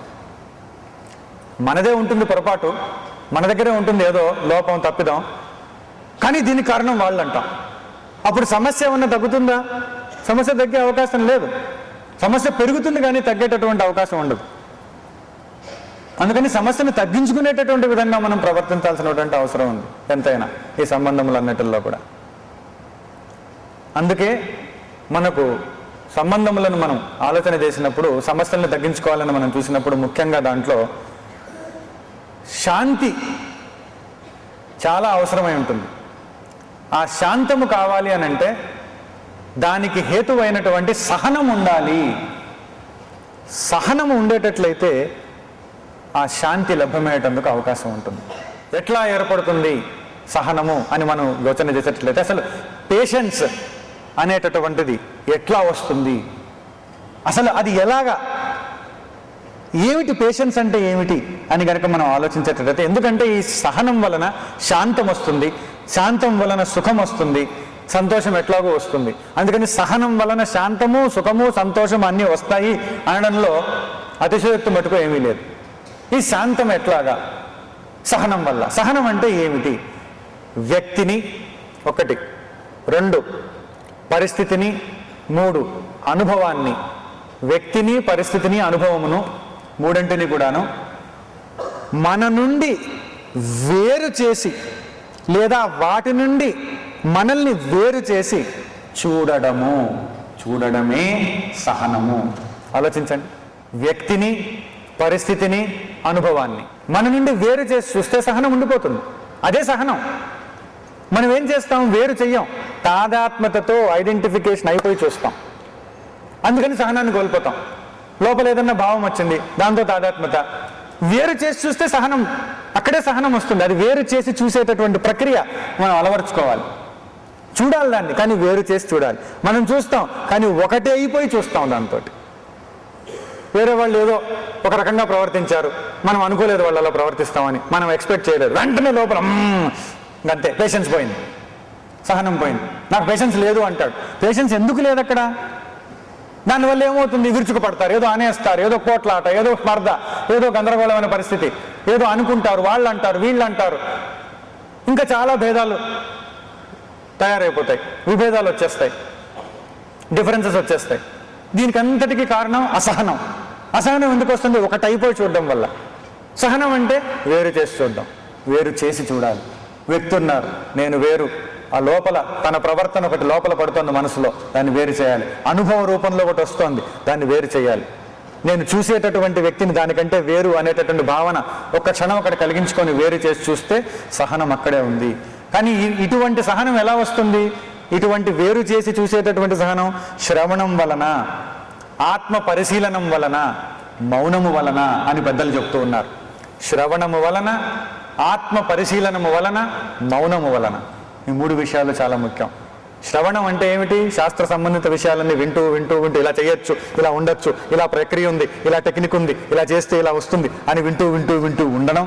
తర్వాత ఊరికే వింటే లాభం లేదు. ఆత్మ పరిశీలన, విన్నది నాకు కావాలి కదా, నాలో ఉండే లోపాన్ని సరిచేయాలి, నాలో ఉండే తప్పిదాన్ని తొలగించాలి. కనుక ఆత్మ పరిశీలనం, స్వీయ పరిశీలనం, ఆత్మ పరిశీలనం. ఇలా చేసిన తర్వాత ఆ అపరాధిత్వం కాకుండా మళ్ళీ ఇంకేది కాకుండా మౌనం. అంటే మౌనంలో నుంచే మనం దాన్ని సరి చేసుకుంటూ వస్తాం. శ్రద్ధతో ఉంటాం మన పట్ల మనకు. అంటే ఇప్పుడు తెలిసేది ఏంటంటే, తెలియజెప్పేది ఏంటంటే, మన పట్ల మనకు శ్రద్ధ కరువైపోయింది, అందుకే సమస్యలు ఎదురవుతూ ఉన్నాయి. ఈ అసహనం వల్ల ఏమవుతుంది? ఇంపేషన్స్ వల్ల మూర్ఖపు కర్మలకి దారితీస్తుంది. ఏం చేస్తామో తెలియదు, ఎలా చేస్తామో అర్థం కాదు. బలవంతమైన ఎంపికలు, ఫోర్స్డ్ చాయిసెస్ అంటారు. ఫోర్స్డ్ చాయిసెస్ ఎవరికి ఇష్టం అండి? కానీ but we are forced to choose. అలాంటి ఫోర్స్డ్ చాయిసెస్ తీసుకోవాల్సి వస్తుంది అసహనం వల్ల. దాని తర్వాత జడ్జిమెంట్స్ ఎట్లాంటివి ఉంటాయి? ఫోర్ సైట్ లేని జడ్జిమెంట్స్, ముందు చూపు లేని తీర్పులు. డిసైడ్ చేసేస్తామండి, వేసేయి అంతే, ముందు చూపే లేదు, వాడిని తిట్టాయి, తోసేయి. ముందు చూపు లేనటువంటి తీర్పులు, మానసిక తీర్పులు, ఇవన్నీ కూడా ముందు చూపు లేదు దానికి. తర్వాత ఏమవుతుంది? తర్వాత ఏమిటి? సంబంధాల్లోనే ఇదండి, వ్యక్తికి వ్యక్తికి నడుమనే అసహనం వల్ల ఇవన్నీ వచ్చేస్తూ ఉంటాయి. Forced judgements, forced choices, foresight లేని జడ్జిమెంట్స్, ఇవన్నీ ఏర్పడిపోతూ ఉంటాయి. ఫూలిష్ యాక్షన్స్, మూర్ఖపు కర్మలు. అందుకని సహనం ఎంతైనా అవసరము. సహనాన్ని కలిగించుకోవాల్సిన అవసరం చాలా ఉంది. సహనం ఉంది, నాలో లేదు అనే భావన కంటే ఇలా కలిగించుకోవచ్చు అని మనం అర్థం చేసుకోవాలి. దీనికి తోడుగా మనతో చుట్టూ ఉండేటటువంటి వ్యక్తుల పరిస్థితిని, వాళ్ళు అనుభవించేటటువంటి దానిని మన కోణంలో నుంచి చూడడం కాకుండా వాళ్ళ స్థాయిలోకి వెళ్ళి, వాళ్ళ స్థితిలోకి మానసికంగా మనం వెళ్ళి, వాళ్ళు అనుభవించేటటువంటి అనుభవాన్ని వాళ్ళ నేత్రంతో, వాళ్ళ మనోనేత్రంతో చూసి ఆ అనుభవాన్ని మనం అనుభవ రూపంగా అర్థం చేసుకునేటటువంటి ఈ భావము ఎంపతి అని అంటారు. భావాతీత మనోధారణ అని అనబడుతూ ఉంది అది ఎంపతి అని. అంటే ఎంతసేపు మనం మన స్టాండ్ పాయింట్లో నుంచి చూడడం కాకుండా వాళ్ళు ఉన్నటువంటి స్థితిలోకి వెళ్ళి వాళ్ళ మనోనేత్రం ద్వారా వాళ్ళ అనుభవ రూపేణ మనం దాన్ని చూడగలిగితే సమస్యకు పరిష్కారం అక్కడే ఉందండి. సమస్య తొలగిపోతుంది అక్కడ. అప్పుడు ఇతరుల మనోభావాలు ఏంటో సరిగ్గా మనకు అర్థమయ్యేటటువంటి అవకాశం ఉంది. క్రోధము కానీ, శోకము కానీ, భయం కానీ ఇవన్నీ తొలగిపోతాయి. ఈ భయము, శోకము, క్రోధము ఇవన్నీ ఎందుకు ఏర్పడుతున్నాయనంటే మనం వాళ్ళ స్థాయిలోకి వెళ్ళి మనం చూసేటటువంటి ఆ భావం మనలో లేకుండా పోతూ ఉంది. ఈ విధంగా మనం తయారు చేసుకోగలిగితే ఎంతో సంతోషం అనేటటువంటిది మనకు కలుగుతుంది. ఈ భావం మనకు ఉండాలి. అంటే ఎప్పుడు వస్తుంది ఇది? వాళ్ళల్లో కూడా మనం చక్కనైనటువంటి విషయాన్ని మనం కనుగొన్నప్పుడు, మనం దాన్ని చూసినప్పుడు, రాగద్వేషాలను దూరం చేసినప్పుడు, ఆ కలుషితమైనటువంటి భావాలను పక్కన పెట్టేటటువంటి ప్రయత్నం చేసినప్పుడు అవన్నీ మళ్ళీ సాధన ద్వారానే వస్తాయి. అందుకే పరమాత్మ కూడా మనకు తెలియజేస్తూ ఉన్నారు, అద్వేష్ట సర్వభూతానాం మైత్రః కరుణ ఏవచ నిర్మమో నిరహంకారః సమదుఃఖ సుఖక్షమీ. ఈ శ్లోకంలోకి వెళ్లే ముందు మనకు విషయాన్ని చూద్దాం. సైంటిస్టులట చాలా పరిశోధన చేసి ఒక ఆధునికమైనటువంటి నూతనమైనటువంటి కంప్యూటర్ని తయారు చేశారట. ఆ కంప్యూటర్ ఎటువంటిది అని అంటే మనిషిలా ఆలోచిస్తుందట. మనిషి ఎట్లాగైతే ఆలోచిస్తాడో అట్లానే అక్షరాలా ఆలోచిస్తుందట. దాన్ని తయారు చేసేసారు, దాన్ని మొదలుపెట్టారు, పనిచేయడం మొదలుపెట్టించారు. మొదలుపెట్టిన కాసేపటికి ఆ కంప్యూటర్ ఏంటి మనిషిలాగే ప్రవర్తిస్తుందట. కానీ కంప్యూటర్ అది వెంటనే ఏమడిగిందట అది అని అంటే, నన్ను ఇంకొక కంప్యూటర్తో జత కలపండి అని అడిగిందట. ఆ కంప్యూటర్, దానికి ఇంటెలిజెన్స్ స్వేచ్ఛ ఉంది, బుద్ధి స్వేచ్ఛతో అది ఏం కావాలంటే అది అడగచ్చు. వెంటనే ఏమడిగింది, నాకు ఇంకొక కంప్యూటర్తో జత కలపండి అని, ఇంకొక కంప్యూటర్తో కనెక్ట్ చేయండి అని. ఎందుకు అని అడిగారట వీళ్ళు తయారు చేసిన వాళ్ళు. ఎందుకు అనగానే చెప్పిందట, ఏదైనా పొరపాట్లు దొల్లితే దాని మీద ఆరోపించడానికి, దాని మీద మోపడానికి, దాని మీద నెట్టడానికి. అంటే మనిషిలా ఆలోచిస్తుంది కదా అది, దానికి కూడా మనిషికి ఉన్నటువంటి బుద్ధి వచ్చేసింది అనమాట. ఏదైనా పొరపాటు దొరికితే వేరే వాళ్ళ మీద నెట్టేయడానికి, తోసేయడానికి సులభంగా ఉంటుందన్నమాట. అర్థం చేసుకోకపోతే, అవగాహన సరిగ్గా లేకపోతే ఇట్లానే తయారవుతూ ఉంటుంది. ఏమి తయారు చేసినా, ఎంత గొప్పదాన్ని మనం తయారు చేసుకున్నా కనుక అందుకనే సామాన్యమైనటువంటి సహజమైనటువంటి భావాలు సరిగ్గా మనం ఉండగలిగితే చాలు, చూసుకోగలిగితే చాలు. అన్ని ప్రాణులని కూడా ఆత్మస్వరూపంగా చూసేటటువంటి వ్యక్తి ఆ ప్రాణుల ద్వారా దుఃఖ హేతువులు ఏవైనా కూడా కనపడినప్పటికి కూడా, దుఃఖం సంప్రాప్తమవుతూ ఉన్నప్పటికి కూడా ద్వేషించడు. ఎందుకు ద్వేషించడు అని అంటే తనవారే అని తెలుసు కనుక. ఇప్పుడు పెద్దవాళ్ళు ఎట్లాగైతే పిల్లలు ఏమైనా గేలి చేస్తే, వాళ్ళు ఏదైనా ఒక మాట అంటే, మరీ చిన్నపిల్లలు ఒకసారి మాట అంటూ ఉంటారు. మాటలు అనడమే కాదు, వాళ్ళు కొడుతూ కూడా ఉంటారు. కొట్టడమే కాదు, లాగి పీకుతూ ఉంటారు. ఒక్కోసారి కోపం వస్తే తిడతారు కూడా చిన్నపిల్లలు, కానీ ముద్దుగా ఉంటుంది. అందుకని చెప్పేసి వీళ్ళు ప్రేమ కనుక, అరే మన పిల్లలే కదా, మన మనవడే కదా, మన మనవరాలే కదా, మన వాళ్ళే కదా అని చెప్పేసి కొట్టినా, తిట్టినా, తోసేసినా, అన్నం తింటూ ఉంటే నీళ్లు పోసినా, లేకపోతే దాన్ని తీసేసి కలిపేసి పక్కన పాడేసినా, లేకపోతే ఏదన్నా తెచ్చి దాంట్లో వేసినా, అంతా ప్రేమతోనే చూస్తుంటారు. ఎందుకు చూడగలుగుతున్నారు అక్కడ? కారణం ఏమిటి? ద్వేషం వస్తుందా వాళ్ళ మీద? వాళ్ళ మీద ద్వేషం వచ్చిందంటే ఈయన చాలా గొప్పవాడని అర్థం చేసుకోవాలి మనం. అంత చిన్న పిల్లల మీద ద్వేషం రాదు. ఎందుకంటే అదే మనదే కదా, దాంట్లో ఉన్నది, వాళ్ళల్లో ఉన్నది మనదే కదా, మన వాళ్ళే కదా, మనది అనే భావన. ఇలాగే అందరిలో ఉన్నది మనది అయినటువంటిది ఒకటి ఉన్నది, నిజంగా మనదే, అది మనది కాకుండా ఎప్పటికీ పోదది, అది ఆ ఆత్మస్వరూపం. కనుక ఇది మనదే అని ఎవరైతే అర్థం చేసుకుంటారో వాళ్ళు కూడా మన ఇంట్లో పెద్దలు పిల్లల్ని ఎట్లాగైతే చూస్తారో, మన వాళ్ళని మనవరాళ్ళని పిల్ల చేష్టలు చేస్తూ ఉంటే, వాళ్ళు తిట్టినా, కొట్టినా, ఏం చేసినా అని చెప్పేసి పట్టుకోకుండా పోతూ ఉంటారో, ఎవరైనా చిన్నపిల్లవాడు కొట్టాడు అనుకుని తాతగారిని, కావాలని జుట్టు పీకాడు, లేకపోతే మీసం పీకాడు, లేకపోతే గడ్డం పీకాడు, లేకపోతే చెవి మేలేసాడు, లేకపోతే పొడిచాడు, వీళ్ళతోటి కొట్టాడు, నన్ను పడతావా అని చెప్పేసి కుస్తీ పడితే ఎట్లా వాడితోటి పట్టరు.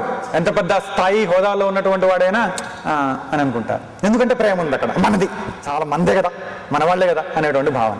మనల్నే వాళ్ళల్లో చూస్తాం. అందుకనే ఏమనం ఇక్కడ కూడా అంతే, వీళ్ళది కూడా తమనే అందరిలో చూస్తారు, అందరిని తమలో చూస్తారు. తమలో అందరిలో ఉన్నటువంటిది ఒకటే భావాన్ని చూస్తూ వస్తారు. అందుకని దుఃఖం వచ్చినా వాళ్ళ వైపు నుంచి అది దుఃఖంగానే ఉండదు. అందుకని అందరితోని మిత్రభావంలో ఉంటారు. మైత్ర, కరుణ, దుఃఖితులైన వారు ఎవరైనా ఉంటే దయతో చూస్తారు. అందరికీ అభయాన్ని ప్రసాదిస్తూ ఉంటారు, భయాన్ని కలిగించరు ఎవరికి కూడాను. వీలైనంత సహాయం చేస్తూ ఉంటారు. నిర్మమ నిరహంకార అంటే ఇది నాది అనే మమకారం కానీ, అంటే పొసెసివ్నెస్కి సంబంధించినటువంటి మమకారం, ఇది ప్రేమకు సంబంధించిన నాది కాదు, ఇది పొసెసివ్నెస్కి సంబంధించింది. అంటే ఆధీనంలో, కట్టుబాటులో, స్వాధీనంలో, చెప్పు చేతుల్లో నేను చెప్పినట్లే నాట్యం చేయాలనేటువంటి భావన, అది పొసెసివ్నెస్ అంటే. దానికి సంబంధించిన మమకారం అది కానీ, అహం అనేటటువంటి నేనే గొప్ప అనేటువంటి అహంకారం కానీ, ఇవి ఏవి ఉండవు. కావున వాళ్ళు ఎటువంటి పరిస్థితులు ఎదురవుతున్నప్పటికీ కూడా ఈ రాగద్వేషాల వల్లనే సుఖదుఖాలు కలుగుతాయని తెలుసు. అందుకని చెప్పేసి వాటిల్లో సమభావనతో ఉంటారు. బలాత్కారంగా దూషించినా, తూలనాడినా, ఏం చేసినప్పటికి కూడా ఎట్టి వికారము లేకుండా క్రియారహితులై క్షమాగుణంతో వాళ్ళు ఉండగలుగుతారు. లోపల కూడా వికారం ఉండేటందుకు అవకాశం లేదు. ఆ వికారం అనేటటువంటిది లోపల ఉండదు వాళ్లకు. వికారం ఒకవేళ వికారం కనపడినప్పటికీ కూడా వాళ్ళు దానితో ఏమాత్రం కూడా ఏకమయ్యేటటువంటి పరిస్థితులు లేవు.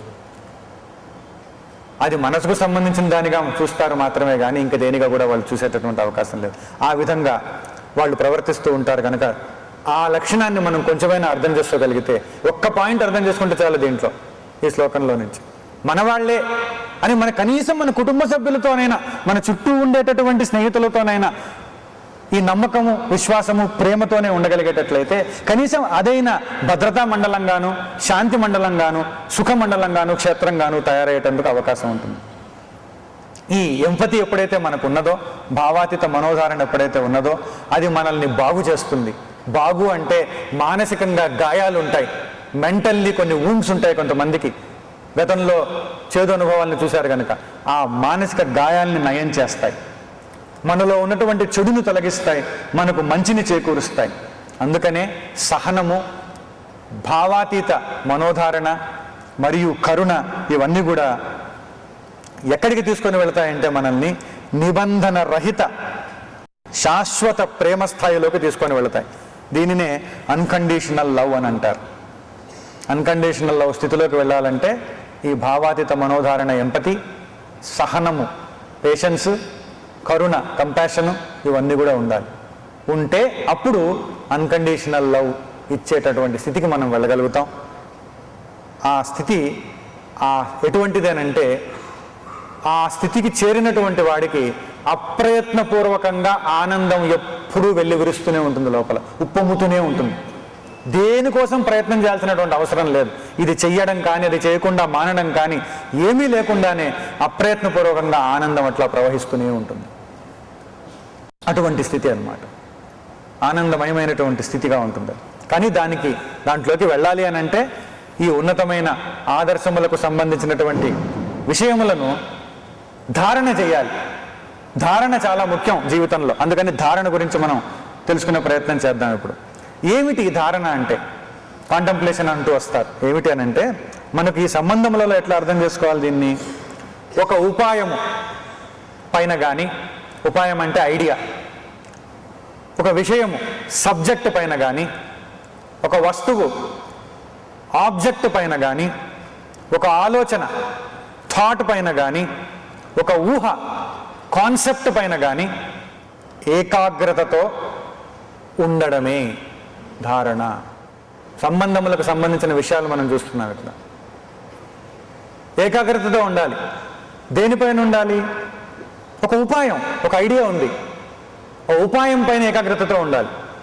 ఒక విషయం పైన కానీ, ఒక వస్తువు పైన కానీ, ఒక ఆలోచన పైన కానీ, ఒక ఊహ పైన కానీ, ఏ ఒక్కదానిపైనైనా కానీ ఏకాగ్రతతో నిలపగలిగితే, మనస్సుని ఏకాగ్రతతో ఉండగలిగితే మనం, అది ధారణ అవుతుంది.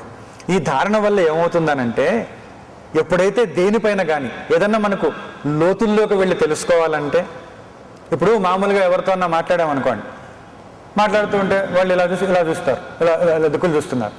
దిక్కులు చూస్తూ ఎలా చూస్తూ ఉంటే మనకు పెద్దగా తృప్తిగా ఉండదు. మనం మాట్లాడుతున్నాం, వాళ్ళు దిక్కులు చూస్తుంటారు. దిక్కులు చూస్తూ మళ్ళీ ఇలాగా, మళ్ళీ అలాగా, ఇంకేంటో, మళ్ళీ మధ్యలో ఫోను, మళ్ళీ దాని తర్వాత ఇంకెవరితోనో అని ఇంకెవరితోనో ఇలా అంటూ ఉంటే ఏమిటో అసలు నేను ఎందుకు మాట్లాడుతున్నాను వెళ్తూ అనిపిస్తుంది. ఎందుకంటే వాళ్ళ దృష్టి మనపై ఉండదు. ఎందుకుండదు అంటే చాలా ఉన్నాయి మైండ్లో. ఇంకెక్కడ ఉంటుంది? ప్రేమ ఎప్పుడైతే ఉంటుందో మన లోపల దృష్టి అలాగే వెళ్ళిపోతుంది. ప్రేమ ఉన్నటువంటి వాళ్ళు గంటసేపు చూడక్కర్లేదు మనల్ని, అది భరించలేం. కానీ కాసేపు చూసినా అలా చూస్తే ఆ చూపులో నుంచి కొన్ని ప్రేమ తరంగాలు వచ్చి మనల్ని తాకుతాయి.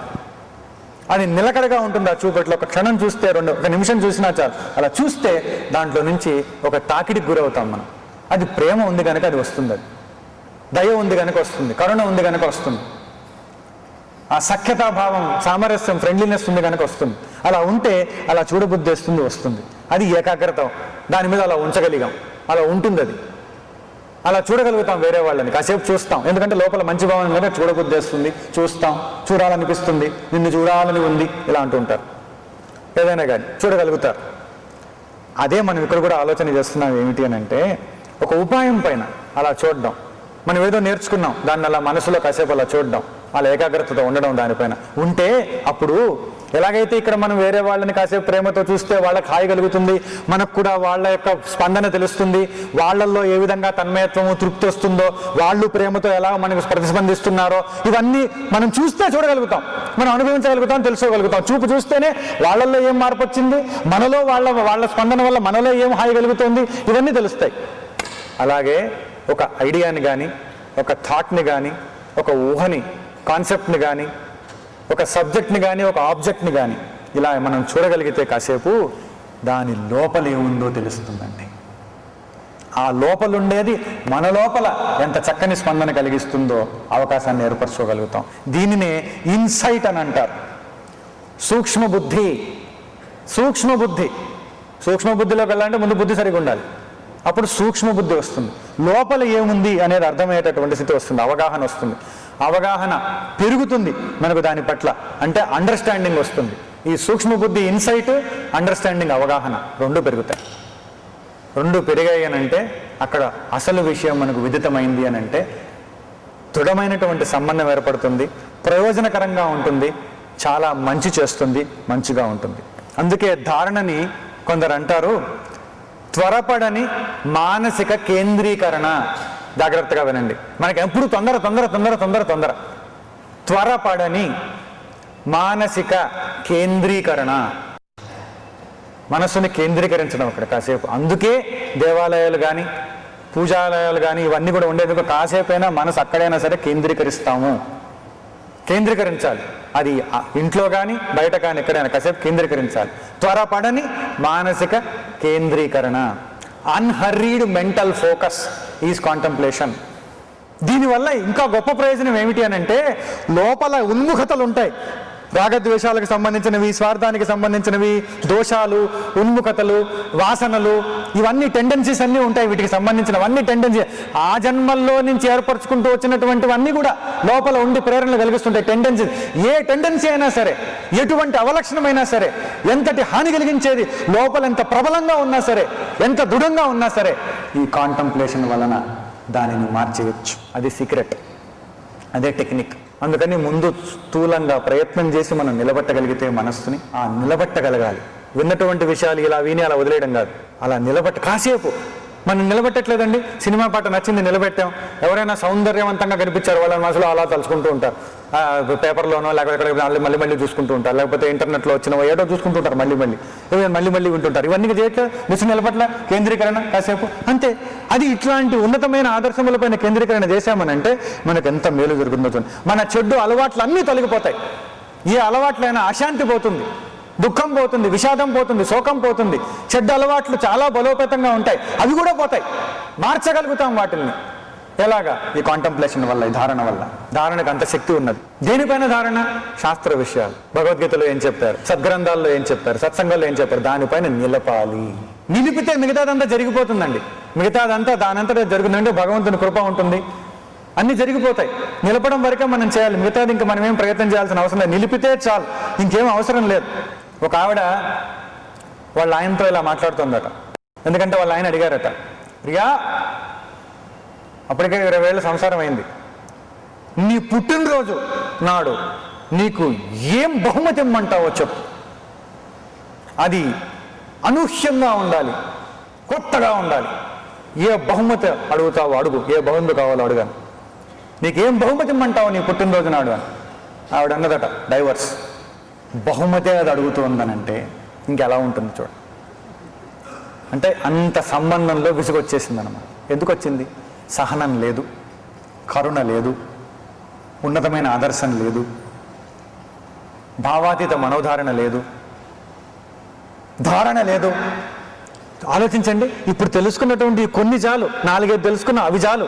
అవి కనుక ఉండేటట్లయితే సమస్యలన్నీ లోపలున్నవి బయట ఉన్నవి పోతాయండి, అన్నీ కూడా తొలగిపోతాయి. ఉండేటందుకు అవకాశం లేదు అక్కడ. అందుకే మనం ప్రయత్నం చేయాల్సిన అవసరం. ఒక ఆయనట పుట్టినరోజు నాడు వాళ్ళ ఆవిడికి గిఫ్ట్ ఇద్దామని, వాళ్ళ ఆవిడికి అత్తర్ అంటే చాలా ఇంట్రెస్ట్ అంట. అత్తర్, సుగంధ పరిమళాన్ని కలిగించేటటువంటి అత్తర్. అందుకని సెంట్ తీసుకొని రావడానికి ఒక సెంటుల షాప్కి వెళ్ళాడంట. వెళ్ళిన తర్వాత ఇదంతా అని అడిగా అంటే బాగుంటే 5,000 అన్నారట. చీప్ కావాలి, చీప్ది. ఇదంతా అని అడిగాడట, బాగుంది, మళ్ళీ బాగుండాలి. చూశాడు, చూసిన తర్వాత ఇదంతా 3,000 చీప్ కావాలి. మళ్ళీ ఇంకొంత అంతే, ఇంక ఇదంతా అన్నాడు. అది బాగుంది, ఇదంతా అని 1,000 రూపాయలు, ఇంకా చీప్ది కావాలి. ఇదంతా 500 చీప్ కావాలి. ఇదంతా 100 రూపాయలు చీప్ కావాలి. ఇదంతా 10 రూపాయలు చీప్ కావాలన్నాడు. ఇంకప్పుడు ఆవిడ చూపెట్టేటటువంటి ఆవిడ అన్నదట, ఇటు రండి, అన్నిటికంటే చీప్ది చూపెడతాను, ఇటు రండి అని తీసుకొని వెళ్ళి అద్దం ముందు నిల్చోబెట్టి చూసుకో అన్నట్టు. చీపెస్ట్ వాళ్ళ ఆవిడికి ఇవ్వాలి, 10 రూపాయలు కూడా ఉండకూడదు, అది ఇంకా చీపా. విలువ లోపలి విలువను బట్టి బయట విలువ కూడా ఉంటుంది. అంటే బయట విలువ ఎక్కువ ఇస్తేనే లోపల విలువ ఉన్నట్టు కాదు సుమా. కానీ లోపల విలువ ఉంటే బయట త్యాగానికి కానీ, ప్రేమకు కానీ, పంచుకోవడానికి కానీ, దేనికైనా కానీ సంసిద్ధత ఉంటుంది. అందుకని లోపల ఉన్నతమైన ఆదర్శం ఉంటేనే బయట ప్రేమలు సరిగ్గా ఉంటాయి, నమ్మశక్యంగా ఉంటాయి, నమ్మకము, విశ్వాసం ఏర్పడుతుంది, చాలా చక్కగా సంబంధాలు ఉండేటందుకు వీలు కుదురుతుంది. అందుకే మనం లోపల రకరకాలైనటువంటి ప్రవృత్తులు కలుగుతూ ఉంటే వాటిని చక్కగా అర్థం చేసుకొని అవి ఎందుకు ఏర్పడుతున్నాయి, ఏవి ఎలా ఏర్పడుతున్నాయి ఒకసారి చూసి గమనించగలిగితే వాటిని తొలగించుకునేటందుకు మనం ధారణ చేయగలిగితే మంచి విషయాన్ని తెలుసుకొని అంతకంటే మనకు మేలేం కావాలండి, అంతకంటే ఇంకేం కావాలి. ప్రకాశం చ ప్రవృత్తిం చ మోహమేవ చ పాండవ న ద్వేష్టి సంప్రవృత్తాని న నివృత్తాని కాంక్షతి. 14వ అధ్యాయంలో 22వ శ్లోకం పరమాత్మ అంటూ ఉన్నారు, అర్జున గుణాతీతుడి యొక్క లక్షణాల గురించి చెబుతూ గుణముల చేత ప్రభావితం కానటువంటి వాడు, గుణముల యొక్క బంధములకి బందీ కానటువంటి వాడు, స్వతంత్రత స్వేచ్ఛతతో కేవలం అలా గుణములను చూసేటటువంటి వాడు, గుణ కార్యములను కూడా చూసేటటువంటి వాడు అయినటువంటి గుణాతీతుడి గురించి చెప్తూ ఆవిర్భించినటువంటి సత్వ రజస్ తమోగుణ ధర్మములను ఎవరైతే ద్వేషింపకుండా ఉంటారో, నివృత్తములైనటువంటి వాటిని కోరకుండా ఉంటారో అతడే గుణాతీతుడు అని మనం కొంచెం సులభంగా అర్థం చేసుకునే ప్రయత్నం చేస్తే, సత్వ కార్యము ఏమిటి? ప్రకాశము. రజహ కార్యము ఏమిటి? ప్రవృత్తి. తమస్సు యొక్క కార్యం ఏమిటి? ఇఫెక్ట్ కార్యము, నివృత్తి. ఇవి వాటి స్వభావాన్ని బట్టి ప్రవృద్ధములు అవుతూ ఉంటాయి. అవి ప్రవృద్ధములు అయినప్పుడు, ఏర్పడుతూ ఉన్నప్పుడు, ప్రకటితమవుతూ ఉన్నప్పుడు దుఃఖములు అంటే దుఃఖ స్వరూపములు అలా ఉంటూ ఉన్నప్పటికీ కూడా ఒక ప్రవృత్తి వల్ల కానీ, ఒక నివృత్తి వల్ల కానీ, ఇంకేదైనా సుఖ సంబంధితమైనటువంటి దాని వల్ల కానీ దుఃఖములు ఏర్పడుతూ ఉంటే జ్ఞాని వాటిని ద్వేషింపడు. సుఖములు కలుగుతూ ఉంటే అవి స్వప్నమాత్రంగా తెలుసుకుంటూ ఉంటాడు కావున, స్వప్నముల్లాగా చూస్తూ ఉంటాడు కావున దానివల్ల సంతులనాన్ని కోల్పోయేటంతగా పొంగిపోడు. అంటే ఈ భిన్న భావములకు దూరంగా ఉంటూ ఉన్నాడు. ఇంకొంచెం పరిశీలనాత్మకంగా చూస్తే మామూలు వ్యక్తి ఎలా ఉంటాడు, గుణాతీతుడు ఎలా ఉంటాడు, మామూలు జ్ఞానం ఉన్నటువంటి వ్యక్తి ఎలా ఉంటాడు, కొంచెం జ్ఞానం ఉన్నటువంటి ఎలా ఉంటాడని ఆలోచన చేస్తే తమో గుణం ఉందనుకోండి, నాకు తమోగుణ ఫలితంగా తమస్సుకు సంబంధించిన ప్రత్యయం జనించింది, తమస్సుకు సంబంధించిన ప్రత్యయం ఎప్పుడైతే లోపల జనించిందో మూఢత్వం వస్తుంది, నేను మూఢనైపోయాను, ఎందుకట్లా అయిపోయాను, ఎందుకట్లా చేశాను ఆ మూఢత్వంలో ఉండి అనేటటువంటి ఆ భావం కలిగి ఆ తమో గుణ ప్రవృత్తి మూఢత్వానికి హేతు అవుతుంది కనుక దానిని ద్వేషిస్తూ ఉంటాడు. తర్వాత రజోగుణంలో ఉన్నప్పుడు ఈ రజోగుణం యొక్క ప్రభావం వలన, రజోగుణ వృత్తి ఏర్పడడం వలన, ప్రవృత్తి వలన నా స్వరూపం నుంచి భ్రంశము కలిగింది, నా స్వరూప స్థితిలో నేను ఉండలేకపోతున్నాను, స్వరూపాన్ని విడిచిపెట్టి ప్రవృత్తిలోకి వచ్చేసాను, నాతో నేను, నాలో నేను, నేనుగా నేను ఉండలేక ఇంకోదేదో చేయాలనే ప్రవృత్తి వచ్చింది రజోగుణం వల్ల, దాంట్లోకి వచ్చేసాను, నాతో నేను ఉంటే నాకు సంతోషంగా ఉండేది, ఇంక దేంట్లోనో వెళ్ళిపోయాను, దానివల్ల నాకు మహా కష్టం వచ్చేసింది, అందుకని ఈ ప్రవృత్తిని, ఈ రజోగుణాన్ని నేను సమ్మతించను, ద్వేషిస్తాను అని అంటూ ఉంటాడు. సత్వగుణం ప్రభావితం చేసినప్పుడు ఈ సత్వగుణం వల్ల సుఖం కలుగుతూ ఉంది, కానీ జ్ఞాని ఏం ఆలోచిస్తాడంటే, దీంట్లో ఒక స్థాయికి వచ్చినటువంటి జ్ఞాని, ఈ సుఖం కూడా బంధనాన్ని కలిగిస్తూ ఉంది, సుఖం కూడా బంధిస్తూ ఉంది, ఇవన్నీ సుఖములని బంధిస్తూ ఉంది కనుక ఇది కూడా నాకు వద్దు అని దీన్ని కూడా కొంచెం ద్వేషిస్తూ ఉంటాడు. కానీ గుణాతీతుడైనటువంటి వాడు ఎలా ఉంటాడంటే, ఇవన్నీ కలుగుతూ ఉన్నప్పటికి కూడా, ఈ ప్రవృత్తులన్నీ ఏర్పడుతూ ఉన్నా కూడా, ఏవి కనపడుతూ ఉన్నా, ఏర్పడుతూ ఉన్నా, ఎలాగా ఇవన్నీ తారసిల్లుతూ ఉన్నప్పటికి కూడా ఆయన ఏవి కూడా ద్వేషించడు. వాటిని కానీ, వాటి కార్యములను కానీ, వాటి యొక్క ప్రభావం వల్ల ఏర్పడేటటువంటి వాటిని కానీ దేనిని కూడా ద్వేషించడు. ఎందుకనంటే అవన్నీ కూడా తనకు సంబంధించినవి కావు, తన యథార్థమైనటువంటి తత్వము వేరు అనేటటువంటి బోధ తనకు ఉన్నది కనుక. సుఖానికి సంబంధించినది సత్వగుణం కనుక ఆ కార్యం ఎప్పుడైతే ఎఫెక్ట్ ఎప్పుడైతే మనకు సుఖాన్ని కలిగిస్తూ ఉందో, ఆనందం కాదు, ఆత్మానందం కాదు, సుఖం, ఇక్కడ ఉన్నటువంటి సుఖాన్ని కలిగిస్తూ ఉందో, అది మళ్ళీ కావాలని కోరుకుంటారు. అది నివృత్తమైపోతే. గుణాతీతుడు మళ్ళీ కావాలని కోరుకోడు, అది మళ్ళీ రావాలని కోరుకోడు. దీని ద్వారా మనం తెలుసుకోవాల్సింది ఏమిటంటే, అది గుణాతీతుడికి సిద్ధస్థితి, ఇది మనకు సాధక సూచనలు. ఏమిటి? ఏదన్నా వస్తూ ఉంది, ఏదన్నా ఏర్పడుతూ ఉంది. ఇప్పుడు ఏమిటి? ఆయన సత్వగుణానికి, తమోగుణానికి, రజోగుణానికి సంబంధించినవి ఏవైనప్పటికీ కూడా ఆయన పట్టించుకోవట్లేదు. మనం ప్రారంభంలో సత్వగుణాన్ని మటుకు దగ్గర పెట్టుకొని రజస్సుకి, తమస్సుకు సంబంధించినటువంటి ఏవైతే ఉంటాయో ఇవన్నీ కూడాను, ఇవన్నీ ఏర్పడుతూ ఉన్నప్పుడు వస్తే వచ్చాయి, పోతే పోయాయి, ఊరికే చూస్తూ ఉండడం అంతే. దాంట్లో అది కలగంగానే పాల్గొనాలని లేదు, పట్టుకొని పరిగెత్తాలని లేదు, వెంటనే దాని ప్రభావానికి లోనవ్వాలని లేదు, ఊరికే చూస్తూ ఉండడం. వస్తే వచ్చింది, పోతే పోయింది. పోతే రావాలని కోరుకోవాల్సిన అవసరం లేదు, వస్తే ఎందుకు వచ్చామని దాంతో కొట్టాడాల్సిన పని లేదు. వచ్చినా పోయినా మనసులో దాన్ని చూస్తూ ఉంటాం, అలా మనసులో అవి ఏర్పడుతూ ఉంటాయి, అలా చూస్తూ ఉంటాం, మనసే దాన్ని గుర్తిస్తూ ఉంటుంది, అలా చూస్తూ అలా పంపించేస్తూ ఉంటాం. ఎలా ఉండగలగాలి అని అంటే సాక్షిభూతంగా ఉండగలగాలి అనేటటువంటి విషయాన్ని చెబుతూ, ఉదాసీనవదాసీనో గుణైర్యో న విచాల్యతే గుణావర్తంత ఇత్యేవ యోవతిష్ఠతి నేంగతే. తటస్థంగా ఉన్నటువంటి స్థితిలో ఉండాలి. తటస్థుని వలె ఉన్నవాడై ఎవరైతే గుణముల చేత చలింపబడడో, కదల్పబడడో, అవి కదల్చలేవన్నమాట, ఏమన్నా ఏర్పడుతుంది, కదల్పబడడో, చలింపబడడో, గుణములు స్వకార్యముల వర్తిల్లుచున్నవి అని ఇట్లు గ్రహించి ఎవరైతే గమనిస్తూ ఉండిపోతారో, చలించకుండా ఉండిపోతారో అటువంటి వ్యక్తి గుణాతీతుడు అని. అంటే మనకేం చూడాలి? ఇక్కడ సాక్షిభూతంగా ఉండాలి అని చెప్పి తెలియజేస్తున్నాం. ఏ విధమైనటువంటి ప్రవృత్తులు వస్తున్నప్పటికీ కూడా సాక్షిగా ఉండగలిగితే అప్పుడు ఏమవుతుంది? ఆ గుణ కార్యముల వల్ల ఏర్పడే సుఖ దుఃఖములు కూడా అంటావు. ఎప్పుడైతే వీటికి సాక్షిగా ఉన్నామో ప్రవృత్తులకు, వాటి వల్ల ఏర్పడేటటువంటి కార్యములు కూడా అప్పుడు మనల్ని బాధించకుండా ఉంటాయి. అంటే ఏమిటి? మన దగ్గర, మన అవగాహనలో, మన ఉన్నతమైనటువంటి ఆదర్శాన్ని పట్టుకొని దాన్ని ధారణ చేస్తూ సాధకుడి స్థితిలో ఆలోచిస్తున్నాం కనుక మనం ఏ ధారణ అయితే చేస్తున్నామో సాధనని, దానితోటే, దాని దగ్గరే ఆ వాల్యూని పట్టుకొని దాంట్లో ఉండగలుగుతాం. వేరేది ఏది మనల్ని లాగి దాంట్లోకి పడవేయలేదు. అటువంటప్పుడు సుఖదుఖాలు మనల్ని తాకే అవకాశం ఉండదు. ఎందుకనంటే ఈ వ్యక్తి ఏమనుకుంటుంటాడు? సుఖదుఖాలన్నీ అనాత్మకు సంబంధించినవి, ఆత్మకు సంబంధించినటువంటిది నా స్వరూపము, ఆ స్వరూపానికి ఆత్మకు సంబంధించినటువంటిది జ్ఞానము, దాంట్లోనే ఆనందం ఉన్నది, పరమమైనటువంటి ప్రేమ ఉన్నది అని దాంట్లోనే ఉంటాడు.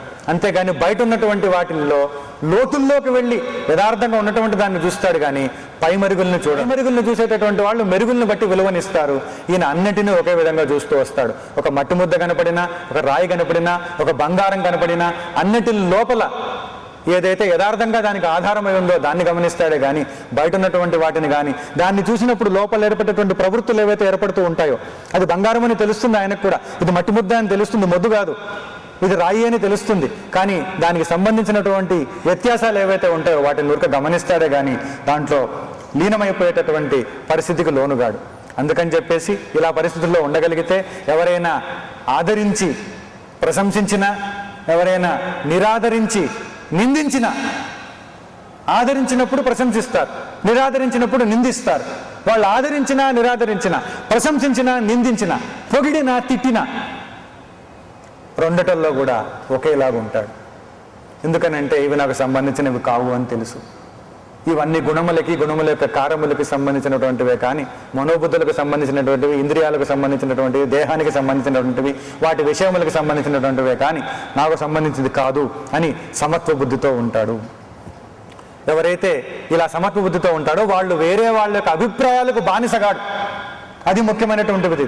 తర్వాత శ్లోకంలో కూడా అంటారు, రాబోయే శ్లోకాల్లో మానం గురించి చెప్తూ ఎప్పుడూ కూడా పక్షాలను తీసుకోడు. మిత్రపక్షం, శత్రుపక్షం అనేటటువంటి భావన ఉండదు. ఎందుకు తీసుకుంటారంటే ఇక్కడ మనకు ఒక విషయం తెలుస్తుంది. ఇతరుల యొక్క అభిప్రాయాలను విని కొందరు మిత్రులు అనుకుంటాం, కొందరు శత్రువులు అనుకుంటాం. ఈ అభిప్రాయాలు లోపల ఏర్పడడం వల్ల ఈ విభజన జరుగుతూ ఉంటుంది. అభిప్రాయానికి బానిస కాడు. అంటే సాధకుడిగా మనకేం తెలియవస్తుంది?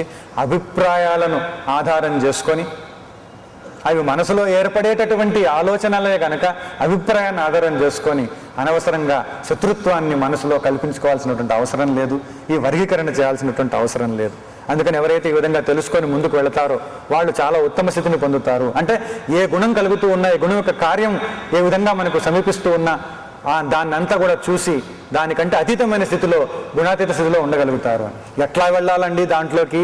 మరి అందరికీ ఎట్లా సాధ్యమవుతుంది అని అంటే, మాంచ యో వ్యభిచారేణ భక్తి యోగేన సేవతే సగుణాన్ సమతీత్యైతాన్ బ్రహ్మభూయాయ కల్పతే అని 26వ శ్లోకంలో 14వ అధ్యాయంలో పరమాత్మ చెప్పారు. సింపుల్గా చెప్పేశారు. గుణాతీత స్థితి, నిశ్చల స్థితి, దేని చేత అంటపడినటువంటి స్థితి, రాగద్వేషాలు కానీ, సుఖ దుఃఖాలు కానీ, ఇంకేవైనా కానీ, మనోభావాలు కానీ, భావావేశాలు కానీ ఇవన్నీ తాకకుండా, మనలో అశాంతిని కలగజేయకుండా చక్కనైనటువంటి మంచి శాంతియుతమైన స్థితిలో ఉంచి ఆనందాన్ని మనకు చెంతనే ఉంచాలనంటే ఒక్కటే ఒక మాట చెప్పారు. అచంచలమైనటువంటి భక్తి యోగంతో ఎవరైతే నన్ను సేవిస్తారో, ఒకటే మాట, అచంచల భక్తి యోగం అంటే 12వ అధ్యాయంలో 12వ అధ్యాయంలో ఏదైతే అచంచలమైనటువంటి భక్తి గురించి చెప్పారో, భక్తి యోగంలో అచంచలమైనటువంటి భక్తి యోగంతో ఎవరైతే నన్ను సేవిస్తారో వాళ్ళు ఈ ప్రభావాలకి లోనుగారు. దేహేంద్రియాది ఆకారముగా పరిణతములైనటువంటి సత్వ రజస్తమో గుణములను అతిక్రమించి మోక్షమును పొందేటందుకు అర్హులవుతారు అని చెప్తూ ఉన్నారు. కనుక మనం కూడా ఇక్కడ చూడాల్సినటువంటి విషయం ఏమిటి?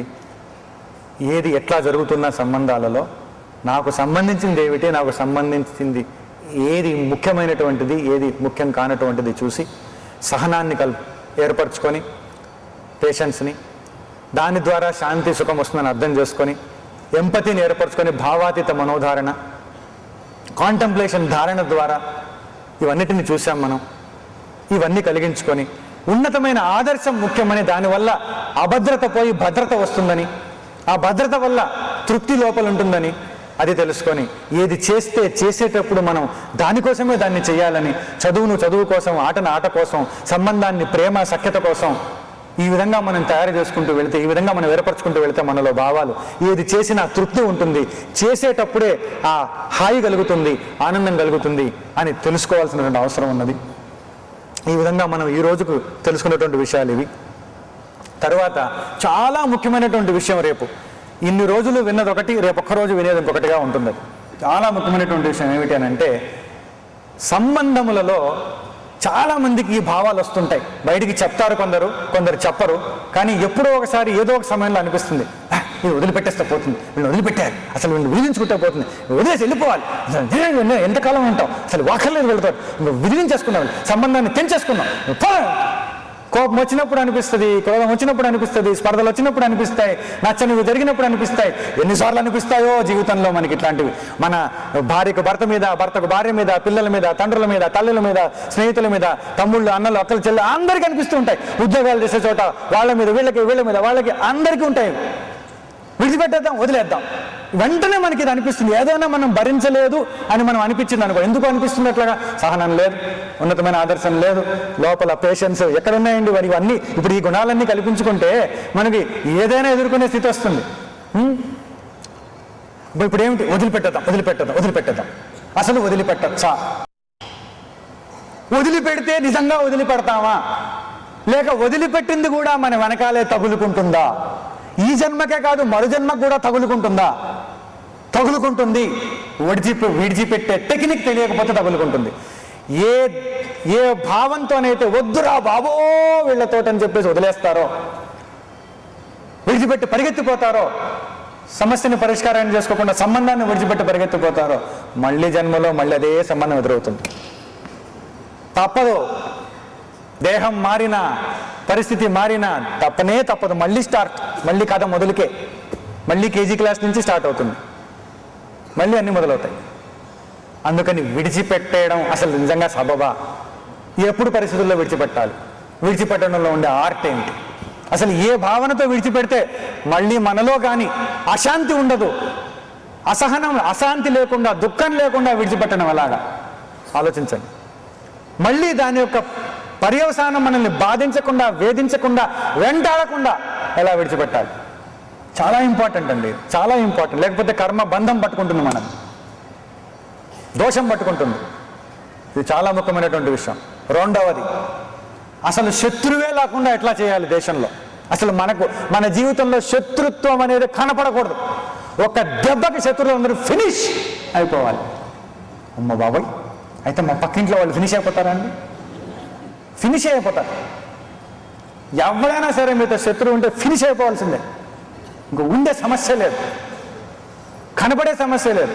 శత్రువు ఇంకా శత్రుత్వాన్ని ఉంచలేడు, శత్రువే మిగలడు, శత్రు శేషమే ఉండదు. అబ్బో, ఏం ఆయుధం అండి అది? సీక్రెట్, రహస్యం. 2 విషయాలు, చాలా అమూల్యమైనటువంటి విషయాలు. ఇవి తెలిస్తే ఈ 3 రోజులు విన్నట్టే. అవి ముందే చెప్తే మేము ఆఖరి రోజు వచ్చేవాళ్ళం కదండి. ఇప్పుడు చెప్పారు. విన్న అవగాహన వేరు. కనీసమైనా దొరుకుతుందేమోనని, చివర్లో వచ్చిన వాళ్ళకి ప్రసాదమైనా దొరుకుతుందేమోనని. పూజ చూడకపోతే చూడకపోయారు, కనీసం ప్రసాదమైనా ఆరతి దగ్గరికైనా ఇట్లా అంటారేమో అని, కనీసం దూరం నుంచి ఇట్లా చూస్తారేమో అని. దాని ఫలితమనే ఉంటుంది కదా.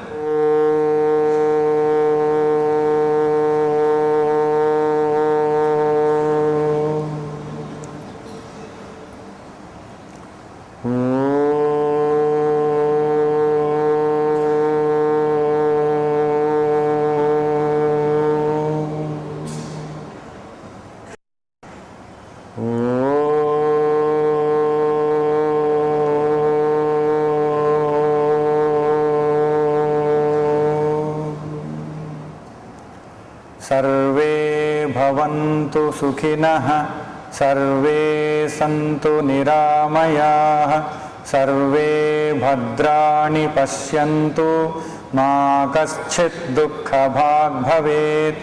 ॐ शान्तिः शान्तिः शान्तिः. हरिः ॐ. श्रीगुरुभ्यो नमः. हरिः ॐ.